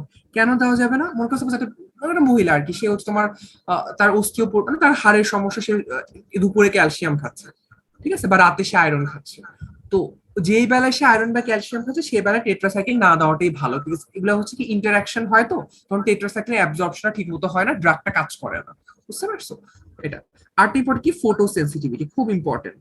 র্যাশ আপন এক্সপোজার টু সানলাইট, দেখবা যে অনেক আছে তুমি টেট্রাসাইক্লিন খেয়ে রোদে গেল, সে তার মুখ লাল হয়ে গেছে, তাদেরকে ছাতা ইউজ করতে বলতে হয়, বা বলা হয় যে ওষুধ খাওয়ার পর রোদে না যেতে আর কি। এরকম কিছু অ্যাডভাইস দিতে হয়। এই এই প্যারাগ্রাফ একটু ভালো করে পড়বা। আচ্ছা, তোমার normal floor of gut suppressed হয় দেখে ডায়রিয়া হতে পারে, normal floor of vagina suppress হয় দেখে তোমার ওখানে ক্যান্ডিডা দিয়ে ইনফেকশন হতে পারে, তোমার brown staining of the teeth of foetus and young children হতে পারে, কারণ এই ড্রাগটা ডেভেলপিং টিথে ডিপোজিট হয়। এবং তারপর কি হতে পারে, সে আয়রনের সাথে বা তোমার হচ্ছে কি বলে, এগুলোর সাথে তুমি দিতে পারবা না। তারপর কি হতে পারে, ফটো সেন্সিটিভিটি হতে পারে। আর tetracycline is contraindicated in pregnancy and children younger than 8 years old. ঠিক আছে, তাহলে এই কথাগুলো পরীক্ষার জন্য ইম্পর্টেন্ট। এখন টেট্রাসাইক্লিন নতুন ড্রাগ আসে, টিগেসাইক্লিন, এটা একটা মানে আরো নতুন আর কি। হ্যাঁ, এটা তোমার মানে আসলে টেট্রাসাইক্লিন ঠিক না, এটা মানে গ্লিসাইল সাইক্লিন গ্রুপের antibiotic, but structurally similar to tetracycline. Tigecycline just নামটা জেনে রাখো, কোনো ডিটেইলস লাগবে না। ঠিক আছে, এতগুলো জিনিস মনে থাকবে না পরে। এবার ক্লোরামফেনিকল। ক্লোরামফেনিকল তো আমরা শুরুতেই বলে রাখছিলাম যে সিএমএল দিয়ে 50S রাইবোসোমের উপর কাজ করে। ক্লোরামফেনিকল, ক্লিন্ডামাইসিন, ম্যাক্রোলিন, লিনাজোলিন, এগুলো তোমার 50S রাইবোসোমের উপর কাজ করে, এটা আমরা বলে ফেলছি। ঠিক আছে, ওর এই ক্লোরামফেনিকল একটা পিকুলিয়ারিটি হচ্ছে, ও কিছু অর্গানিজমে গেছে সে ব্যাকটেরিওস্ট্যাটিক, আবার কিছু গেছে ব্যাকটেরিওসাইডাল। ঠিক আছে, এটা তার একটা পিকুলিয়ারিটি। আচ্ছা, ক্লোরামফেনিকলের একটা খুব ইম্পর্টেন্ট অ্যাডভার্স ইফেক্ট হচ্ছে কি, বোন ম্যারো টক্সিসিটি। কয়েকটা কথা মনে রাখো, পেনিসিলিনের ক্ষেত্রে আমরা কি বলছি, হাইপার সেন্সিটিভিটি। ঠিক আছে, ভ্যানকোমাইসিনের ক্ষেত্রে আমরা কি বলছি, রেড ম্যান সিনড্রোম। অ্যামাইনোগ্লাইকোসাইডের ক্ষেত্রে আমরা কি বলছি, অটোটক্সিক, নেফ্রোটক্সিক। ক্লোরামফেনিকলের ক্ষেত্রে একটা কথা মনে রাখবা, সেটা হচ্ছে বোন ম্যারো সাপ্রেশন করে। সে বোন ম্যারো সাপ্রেশন করতে পারে, খুব ইম্পর্টেন্ট কিন্তু। বোন ম্যারো সাপ্রেশন থেকে সে পেশেন্টের অ্যাপ্লাস্টিক অ্যানিমিয়া, মানে তোমার ডাব্লিউবিসি, আরবিসি, প্লেটলেট 3টা কাউন্টই কমে যেতে পারে, এরকম হতে পারে। ঠিক আছে, তো এটা, তাহলে ক্লোরামফেনিকল বোন ম্যারো সাপ্রেশন করে। আর একটা করে সে গ্রে বেবি সিনড্রোম। তুমি যখন রেডম্যান সিনড্রোম জিজ্ঞেস করে পরীক্ষা, তখন তোকে জিজ্ঞেস করবে যে গ্রে বেবি সিনড্রোম কোথায় হয়। রেডম্যান সিনড্রোম হয় ভ্যানকুমাইসিনে, আর গ্রে বেবি সিনড্রোমটা হয় ক্লোরামফেনিকলে। ক্লোরামফেনিকল দিলে তখন নাকি বাচ্চার স্কিনটা তোমার একদম মানে একটা মানে গ্রে ধূসর একটা রং হয়ে যায়, ঠিক আছে। তো এটার কারণটা হচ্ছে কি, একটা এনজাইম, মানে ছোট বাচ্চাদের একটা মানে যেই এনজাইমটা ক্লোরামফেনিকলটাকে মেটাবোলাইজ করবে, তো ওই এনজাইমটা আসলে ছোট বাচ্চাদের কম থাকে, বুঝতে পারছো? তো কম থাকার কারণে সে আর হচ্ছে এই ক্লোরামফেনিকল মেটাবোলাইজ হয় না, উল্টা একটা টক্সিক মেটাবোলাইট তৈরি হয়, যেটা কিনা তোমার এই শক করবে, গ্রে কালার অফ স্কিন করে, এগুলো করে, ঠিক আছে। তো এত কিছু মনে না রাখলেও গ্রে বেবি সিনড্রোমটা মনে রাখো, যে ক্লোরামফেনিকল হয়। রেডম্যান সিনড্রোম হয় ভ্যানকোমাইসিনে, গ্রে বেবি সিনড্রোম হয় ক্লোরামফেনিকল ইনফেকশন, ঠিক আছে। এবার আসো ম্যাক্রোলিডস। ম্যাক্রোলিডসে তো আমরা বলে ফেলছি যে অ্যাজিথ্রোমাইসিন, এরিথ্রোমাইসিন, ক্ল্যারিথ্রোমাইসিন খুব কমনলি ইউজ ড্রাগস, ঠিক আছে। তো এগুলো কোথায় ইউজ করি আমরা? রেসপিরেটরি ট্র্যাক্ট ইনফেকশনে ইউজ করি। খুব কমনলি দেখবা যে তোমার কাশি টাশি হলে অ্যাজিথ্রোমাইসিন খাওয়া যায়, খুব মানে ভালো কাজ করে অ্যাজিথ্রোমাইসিন। তারপর জেনিটাল ট্র্যাক্ট ইনফেকশন আমরা একটু আগে বলছি ডক্সিসাইক্লিন ইউজ করতে পারি, আবার অ্যাজিথ্রোমাইসিনও কিন্তু ইউজ করা যায়, ঠিক আছে। আচ্ছা, তাহলে এই প্যারাগ্রাফটা খুব ইম্পর্টেন্ট। অ্যাজিথ্রোমাইসিনটা আমরা কিসে ইউজ করি? Genital tract infections by chlamydia and respiratory tract infections. তার মধ্যে এই যে অ্যাটিপিক্যাল যে ইনফেকশন, যেরকম মাইকোপ্লাজমা, ক্লামাইডিয়া, লিজ। দেখো নিউমোনিয়া তো অনেক ভাইরাস দিয়ে হয়, অনেক ব্যাকটেরিয়া দিয়ে হয়। তার মধ্যে কিছু ব্যাকটেরিয়া, এই যে এই তিনটা ব্যাকটেরিয়া, মাইকোপ্লাজমা, ক্লামাইডিয়া, লিজেনেলা, এগুলোকে বলে অ্যাটিপিক্যাল নিউমোনিয়ার কজ। তো এই অ্যাটিপিক্যাল নিউমোনিয়াকে তুমি ডক্সিসাইক্লিন দিতে পারো, অথবা তুমি অ্যাজিথ্রোমাইসিন বা ক্ল্যারিথ্রোমাইসিন দিতে পারো, ঠিক আছে। এগুলোর ক্ষেত্রে কিন্তু এরা কাজ করে। তাহলে এটা গেল। আর এরিথ্রোমাইসিনটা আমরা এখন কম ইউজ করি, কারণ এটা তোমার মানে তোমার হাফ লাইফ কম, তো অনেক ফ্রিকোয়েন্ট ডোজিং করতে হয়, সো এটা একটু কম ইউজ করা হয়, এবং তার জিআইটি অ্যাডভার্স ইফেক্ট একটু বেশি। আর ক্ল্যারিথ্রোমাইসিনটা আমরা ইউজ করি কোথায়? একদম স্পেসিফিক একটা ইম্পর্টেন্ট জায়গা আছে, হেলিকোব্যাক্টার ইনফেকশন। হেলিকোব্যাক্টার মানে তোমার হেলিকোব্যাক্টার পাইলোরি তোমার করে, পেপটিক আলসার ডিজিজ করে, তাই না? বুকে জ্বালাপোড়া করে, যেটা পেপটিক আলসার ডিজিজ, সেখানে হেলিকোব্যাক্টার করে। সো এখানে ক্ল্যারিথ্রোমাইসিনটা ইউজ করা হয়, ঠিক আছে। এই জিনিসগুলো একটু মনে রেখো। এগুলো শোনো আমি বলি ভাইয়া, পুরো তোমরা এগুলো একটু কঠিন লাগবে, কারণ প্রথমবার পড়তেছো, পরে ইজি হয়ে যাবে, এটা নিয়ে চিন্তা করার কোনো দরকার নেই। হ্যাঁ, পড়বা ভুলে যাবা, ডোন্ট ওয়ারি। আমি যেগুলো বলছি না, একটু ফোকাস করে দেখো, পরে ইজি হয়ে যাবে। ক্লিন্ডামাইসিনে চলে আসো। ক্লিন্ডামাইসিন আমরা বলে ফেলছি কি, যে anaerobic coverage. Metronidazole anaerobic coverage আছে, ক্লিন্ডামাইসিন অ্যানারোবিক কাভারেজ আছে, আর মেরোপেনেম তো তোমার gram positive, gram negative, anaerobic সব কাভারেজ আছে, ঠিক আছে। এগুলো তাহলে ক্লিন্ডামাইসিন কিন্তু অ্যানারোবিক কাভারেজ আছে, ঠিক আছে। তো এটা আর ক্লিন্ডামাইসিন একটা ইম্পর্টেন্ট অ্যাডভার্স ইফেক্ট, একদম ক্লাসের শুরুতে বলছি, বলতো কি বলছিলাম? কি কি করতে পারে ক্লিন্ডামাইসিন, বলো? একদম ক্লাসের ফার্স্ট টপিক বলে ফেলছিলাম এটা। ক্লিন্ডামাইসিন একটা ইম্পর্টেন্ট অ্যাডভার্স ইফেক্ট কি হয়, মানে ব্লাডি ডায়রিয়া দিয়ে প্রেজেন্ট করে, যে রোগটার নাম কি? Intramembranous colitis. Colitis, very good, pseudomonas colitis, ঠিক আছে। এটা মনে রাখবো। তো ক্লিন্ডামাইসিন থেকে দুইটা কথা মনে রাখো, সে হচ্ছে অ্যানারোবিক কাভারেজ দেয়, আর হচ্ছে সুডোমোনাস কোলাইটিস করে, ঠিক আছে। আচ্ছা, লিনাজোলিডটাও একটা ইম্পর্টেন্ট অ্যান্টিবায়োটিক, তোমার ভ্যানকোমাইসিন কাজ না করলে একটু কম ইম্পর্টেন্ট, এরিথ্রোমাইসিন দরকার নাই এখন, ঠিক আছে। এরপর চলে আসো সালফোনামাইড। সালফোনামাইডটা খুব ইম্পর্টেন্ট। এখানে একটা জিনিস তোমাদের একটু দেখাই, এই চার্ট, এই বক্স ফ্লো চার্টটা একটু দেখো সবাই, এটা দেখো। আচ্ছা, আমাদের তাহলে বাকি আছে, এই চার্টটা একটু দেখো। দেখো এই বক্সটা কিন্তু খুব হচ্ছে ফ্লো চার্টটা খুবই, দেখো প্যারা অ্যামাইনো বেনজোইক অ্যাসিড থেকে ডাইহাইড্রোফোলিক অ্যাসিড তৈরি হয়, তার থেকে টেট্রাহাইড্রোফোলিক অ্যাসিড তৈরি হয়। এটা কিন্তু ব্যাকটেরিয়ার ক্ষেত্রে বলা হয়েছে, ঠিক আছে। এটা কিন্তু ব্যাকটেরিয়া। আমাদের কিন্তু ফোলিক অ্যাসিড পাবা থেকে, মানে প্যারা অ্যামাইনো বেনজোইক অ্যাসিড থেকে আসে না। আমরা ফোলিক অ্যাসিড মানে মানে ফুড থেকে পাই, খাবার সোর্স, এক্সোজেনাস সোর্স থেকে পাই। ব্যাকটেরিয়ার ক্ষেত্রে কিন্তু তাদের একটা কেমিক্যাল থাকে প্যারা অ্যামাইনো বেনজোইক অ্যাসিড। এই কেমিক্যালটার উপরে বিভিন্ন এনজাইম কাজ করে টেট্রাহাইড্রোফোলিক অ্যাসিড তৈরি হয়, ঠিক আছে। তাহলে প্যারা অ্যামাইনো বেনজোইক অ্যাসিডের উপর কি কাজ করে? ডাইহাইড্রোটেরোয়েড সিনথেস, এই এনজাইমটা কাজ করে করে ডাইহাইড্রোফোলিক অ্যাসিড হয়। তার উপর ডাইহাইড্রোফোলেট রিডাকটেজ এনজাইমটা কাজ করে টেট্রাহাইড্রোফোলিক অ্যাসিড তৈরি হয়, ঠিক আছে। তাহলে পাবা থেকে ডাইহাইড্রোফোলিক অ্যাসিড, তার থেকে টেট্রাহাইড্রোফোলিক অ্যাসিড, একদম নিয়ে করে পাবা ডাইহাইড্রোফোলিক অ্যাসিড, টেট্রাহাইড্রোফোলিক অ্যাসিড। তো প্রথমে এনজাইমটা কাজ করে কি, ডাইহাইড্রোটেরোয়েড সিনথেস এনজাইম, আর পরে কাজ করে হচ্ছে ডাইহাইড্রোফোলেট রিডাকটেজ এনজাইম। দেখো সালফোনামাইড অ্যান্টিবায়োটিক গ্রুপের অ্যান্টিবায়োটিক গুলো, সালফোনামাইড কি করে, এই প্রথম এনজাইমটার উপর ইনহিবিট করবে। তার প্রথম এনজাইমটা ইনহিবিট করা মানে কি, ফোলিক অ্যাসিড তৈরি হবে, মানে একটা স্টেপ বাদ যাওয়া মানে তো পুরো স্টেপটা নষ্ট হয়ে যাবে। ফোলিক অ্যাসিড তার তৈরি হবে না, সে হচ্ছে ব্যাকটেরিয়াটা মারা যাবে। আবার দেখো ট্রাইমেথোপ্রিন যেটা, সেটা করে কি সেকেন্ড স্টেপে কাজ করে। দুইটা একই প্রসেসের দুই ধাপে কাজ করে, বুঝতে পারছো? সালফোনামাইডটা প্রথম ধাপে কাজ করতেছে, ডাইহাইড্রোটেরোয়েট সিনথেস এনজাইমের উপর কাজ করতেছে, আর ট্রাইমেথোপ্রিমটা ডাইহাইড্রোফোলেট রিডাকটেজ এনজাইমের উপর কাজ করতেছে। একই প্রক্রিয়ার ডিফারেন্ট স্টেপসে ওরা ব্লক করে দিচ্ছে, যার কারণে রেসিডুয়াল যে মানে আউটকামটা কি হচ্ছে, আমার ফোলিক অ্যাসিড তৈরি হচ্ছে না ব্যাকটেরিয়া, যার কারণে ব্যাকটেরিয়াটা মারা যাচ্ছে। এই জিনিসটা চিন্তা করে দেখো যে এই জন্য আমরা করি কি, সালফোনামাইড আর ট্রাইমেথোপ্রিমটাকে একটা কম্বিনেশনে ইউজ করি। কম্বিনেশনে ইউজ করে এই যুক্তিতে দেখো দুটো তো একটা সিনার্জিস্টিক অ্যাকশন আছে, ও ধাপ 1 বন্ধ করবে, ও ধাপ 2 বন্ধ করবে। এখন তুমি বলতে পারো ধাপ 1 বন্ধ হয়ে গেলে ধাপ 2 বন্ধ করার কি দরকার? মনে করো কোন একটা ব্যাকটেরিয়া ধাপ 1 তুমি বন্ধ করতে পারো নাই, সে তো ধাপ 2 পর্যন্ত চলে গেছে, তখন ওই ধাপ 2 রেখে বন্ধ করে দেওয়ার হচ্ছে তোমার জন্য এই ড্রাগটা আছে, বুঝতে পারছো? তোমার ডাবল প্রোটেকশন। তুমি দরজার মধ্যে বাইরে একটা দারোয়ান রাখছো, দরজার মধ্যে আবার তালা দিচ্ছ, আবার দরজার ভিতরে তুমি হচ্ছে আবার একটা হচ্ছে কলাপসিবল গেট লাগায় রাখছো, তোমার 3টা প্রোটেকশন। তো এখানেও সেম, তুমি স্টেপ 1 এ তোমার সালফোনামাইড দিয়ে রাখছো, স্টেপ 2 তোমার ট্রাইমেথোপ্রিম দিয়ে রাখছো, যাতে তোমার একটা বাদ গেলে যাতে আরেকটা ধরা পড়ে। ঠিক আছে, এই জিনিসটা এইটা একটু মুখস্থ করতে হয়। হ্যাঁ, প্যারামিনো বেনজোইক অ্যাসিড থেকে ডাইহাইড্রোটেরোয়েট থেকে ডাইহাইড্রোফোলিক অ্যাসিড তৈরি হয়, এবং ডাইহাইড্রোফোলিক অ্যাসিড থেকে টেট্রাহাইড্রোফোলিক অ্যাসিড তৈরি হয় আন্ডার দ্য ইনফ্লুয়েন্স অফ ডাইহাইড্রোফোলিক রিডাকটেজ। এটা মুখস্থ করতে হবে। সালফোনামাইড কাজ করে প্রথম জায়গায়, আর ট্রাইমেথোপ্রিম কাজ করে দ্বিতীয় জায়গায়। তাহলে সালফোনামাইড আর এই কনসেপ্টটা খুব ইম্পর্টেন্ট। দেখো সালফোনামাইডটা কোথায় ইউজ করি আমরা? দুইটা ইনফেকশন ইউজ করি, টক্সোপ্লাজমোসিস, এটা একটু কঠিন হয়ে যায়, এটা পরে তোমরা পড়বা, দরকার নাই।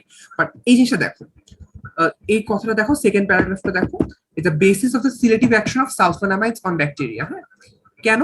কারণ দেখো ব্যাকটেরিয়া তাদের ফোলিক অ্যাসিড তৈরি করে পাবা থেকে, মানে প্যারামাইনো বেনজোইক অ্যাসিড তৈরি করে। আর আমরা করি কোথা থেকে? আমরা যে খাবার, যে নিউট্রিশন যেটা পাই সেখান থেকে আমরা ইয়ে করি। ঠিক আছে, এই জিনিসটার জন্য আমরা এই ফিচারটাকে এক্সপ্লয়েট করে আমরা সালফোনামাইড ট্রাইমেথোপ্রিম ইউজ করি। ঠিক আছে, আচ্ছা। আর এটারও কি অ্যাডভার্স ইফেক্ট তোমার, মানে হাইপার সেন্সিটিভিটি হতে পারে। মনে রাখবা, যে কোনো সালফার কন্টেইনিং ড্রাগের হাইপার সেন্সিটিভিটি রিঅ্যাকশন করার একটা টেন্ডেন্সি থাকে। ঠিক আছে, তো সালফোনামাইডটা কিন্তু হাইপার সেন্সিটিভিটি রিঅ্যাকশন করতে পারে। হাইপার সেন্সিটিভ রিঅ্যাকশনটা ব্রড জিনিস, সে একটা সামান্য র্যাশ থেকে শুরু করে একদম অ্যানাফাইলাক্সিস পর্যন্ত করে ফেলতে পারে। ঠিক আছে, এই জিনিসটা মনে রাখতে হবে। তাহলে এই কথাটা একটু দেখো, ট্রাইমেথোপ্রিমটা এখানে একটা প্যারাগ্রাফে লেখা আছে, দেখো এই যে দুটো ড্রাগ একই, মানে দেখো সেম পাথওয়ে ডিফারেন্ট সাইটে কাজ করে, যেটা আমি মুখে বলে ফেললাম একটু আগে। সেই জন্য কম্বিনেশন যদি দেই, দেখো ট্রাইমেথোপ্রিম সালফার মিথোক্সাজল, সালফার মিথোক্সাজল তোমার সালফোনামাইড গ্রুপের একটা অ্যান্টিবায়োটিকের নাম। এই কম্বিনেশন যদি আমি ইউজ করি, তাহলে আমরা কি করতে পারি? আমার সিনার্জিস্টিক একটা অ্যাকশন প্রিভেন্ট করতে পারি। সিনার্জিস্টিক অ্যাকশন মানে কি জানো? 2+2=5। ঠিক আছে, 2+2=5 এরকম, মানে সালফোনামাইড 2 ব্যাকটেরিয়া কিল করলো, ট্রাইমেথোপ্রিম 2টা ব্যাকটেরিয়া কিল করলো, দুটাকে একসাথে যোগ করলে আমার 4টা ব্যাকটেরিয়া কিল করার কথা ছিল, কিন্তু দুটো একত্রে হয়ে 5টা ব্যাকটেরিয়া কিল করতেছে, মানে দুটো একত্রে একটু বেশি পাওয়ার গেইন করতেছে এরকম। ঠিক আছে, তো এটা তো এই ট্রাইমেথোপ্রিম সালফোনিথোসল কম্বিনেশন আমরা ইউজ করি, কোথায় ইউজ করি? জাস্ট মনে রাখবা, ইউটিআই তে ইউজ করি, ইউরিনারি ট্র্যাক্ট ইনফেকশন ইউজ করতে পারি, নিউমোসিস্টিন জারোভেকি নিউমোনিয়াতে ইউজ করতে পারি, আর শিগালোসিসে ইউজ করতে পারি। জাস্ট এই তিনটা মনে রাখতে পারি। টক্সোপ্লাজমোসিসও মনে রাখতে পারো, এই 3টা ইনফেকশন মনে রাখো, যে ইউটিআই, তারপর নিউমোসিস জারোভেকি নিউমোনিয়া, এটা তোমার এইচআরই পেশেন্টে নিউমোনিয়া হয় এই মাইক্রোব্যাকটেরিয়া দিয়ে, সরি এই মাইক্রো অর্গানিজম দিয়ে। আরটা কি? শিগালোসিস। ঠিক আছে, তাহলে এটা হচ্ছে। আচ্ছা, এরপর চলে আসো ফ্লোরোকুইনোলস। আচ্ছা, আর আমার ফ্লোরোকুইনটা বলে আমি শেষ করে দিব, বিকজ বাকি যতটুকু আছে অল্প দুটো টপিক, এটা আমরা ওই রেজিস্ট্রেশন সাথে পড়ে ফেলবো, কারণ আজকে এত কিছু নিতে পারবো না। ফ্লোরোকুইনোল, আচ্ছা ফ্লোরোকুইনোলসও থাকে, আমি নেক্সট দিনই বলবো, কারণ তোমাদের আজকে মনে হয় বেশি হয়ে যাচ্ছে, কঠিন হয়ে যাবে একবারে। কেমোপ্রোফাইলাক্সিস আর প্রোবায়োটিক সহজ, এই তো কেমোপ্রোফাইলাক্সিস, প্রোবায়োটিক, আর তোমার এই যে কি বলে ফ্লোরোকুইনোলস, আর হচ্ছে তোমার কি বলে, হ্যাঁ এই 3টা ইম্পর্টেন্ট টপিক তোমার হচ্ছে যেদিন রেজিস্ট্যান্স পড়াবো নেক্সট ক্লাসে, তখন আর কি কভার করবো। ঠিক আছে, একদিন এত কিছু পড়লে কঠিন হয়ে যাবে, আপনার ইয়ে হয়ে যাবে। তোমরা কি বুঝতে পারছো? এমনিতে একটু বলবা আমাকে, বুঝা গেছে কি? ওকে, কঠিন লাগছে কি অনেক বেশি? পড়লে ঠিক হয়ে যাবে। হ্যাঁ হ্যাঁ, আচ্ছা না, এটা স্বাভাবিক, এটা আসলে আমি বলি মানে 4th ইয়ারে মানে আইডিয়ালি সবচেয়ে কঠিন সাবজেক্ট হচ্ছে ফার্মাকোলজি। ঠিক আছে, কেন ফার্মাকোলজি সবচেয়ে বেশি কঠিন? কারণ এই ড্রাগের নাম মনে থাকে না, এত ড্রাগ, এত ইন্ডিকেশন, এত অ্যাডভার্স ইফেক্ট, খুব কঠিন লাগে। ঠিক আছে, তো ওই ফার্মাকোলজি একটা টেস্ট তুমি পাচ্ছ হচ্ছে এখানে। ঠিক আছে, তো এই জন্য আর কি এটা বেশি কঠিন লাগতেছে। ওকে, এটাই আর কি। ঠিক আছে, তাহলে তোমাদের মানে বুঝতে কোনো প্রবলেম হয়েছে কি, মানে যেগুলো বলছি, বা বুঝতে কি কোনো অসুবিধা হয়েছে, বা কোনো রিপিট করা লাগবে? না ভাইয়া, কিছু করতে হবে না। ঠিক আছে। ওকে, তাহলে আমি তাহলে হচ্ছে বাকি যে যতটুকু বাকি রাখছি অতটুকু, রেজিস্ট্যান্সটা এত বেশি বড় না, তো রেজিস্ট্যান্স আর যতটুকু বাকি আছে এটা হচ্ছে আমার নেক্সট যে ক্লাসটা সম্ভবত তোমার 26 তারিখে মনে হয় নেক্সট ক্লাস, 26 আর 27 সমস্যা তোমাদের জানাই দেওয়া হবে, তখন আমরা বাকিটুকু কাভার করবো, তুমি একটু just পড়ে নিও। হ্যাঁ, ঠিক আছে, তাহলে সবাইকে অনেক অনেক থ্যাংক ইউ থাকার জন্য এতক্ষণ। আল্লাহ হাফেজ, হ্যাঁ, সবাই সাবধানে থেকো। আল্লাহ হাফেজ। ওয়ালাইকুম আসসালাম। ওয়ালাইকুম আসসালাম।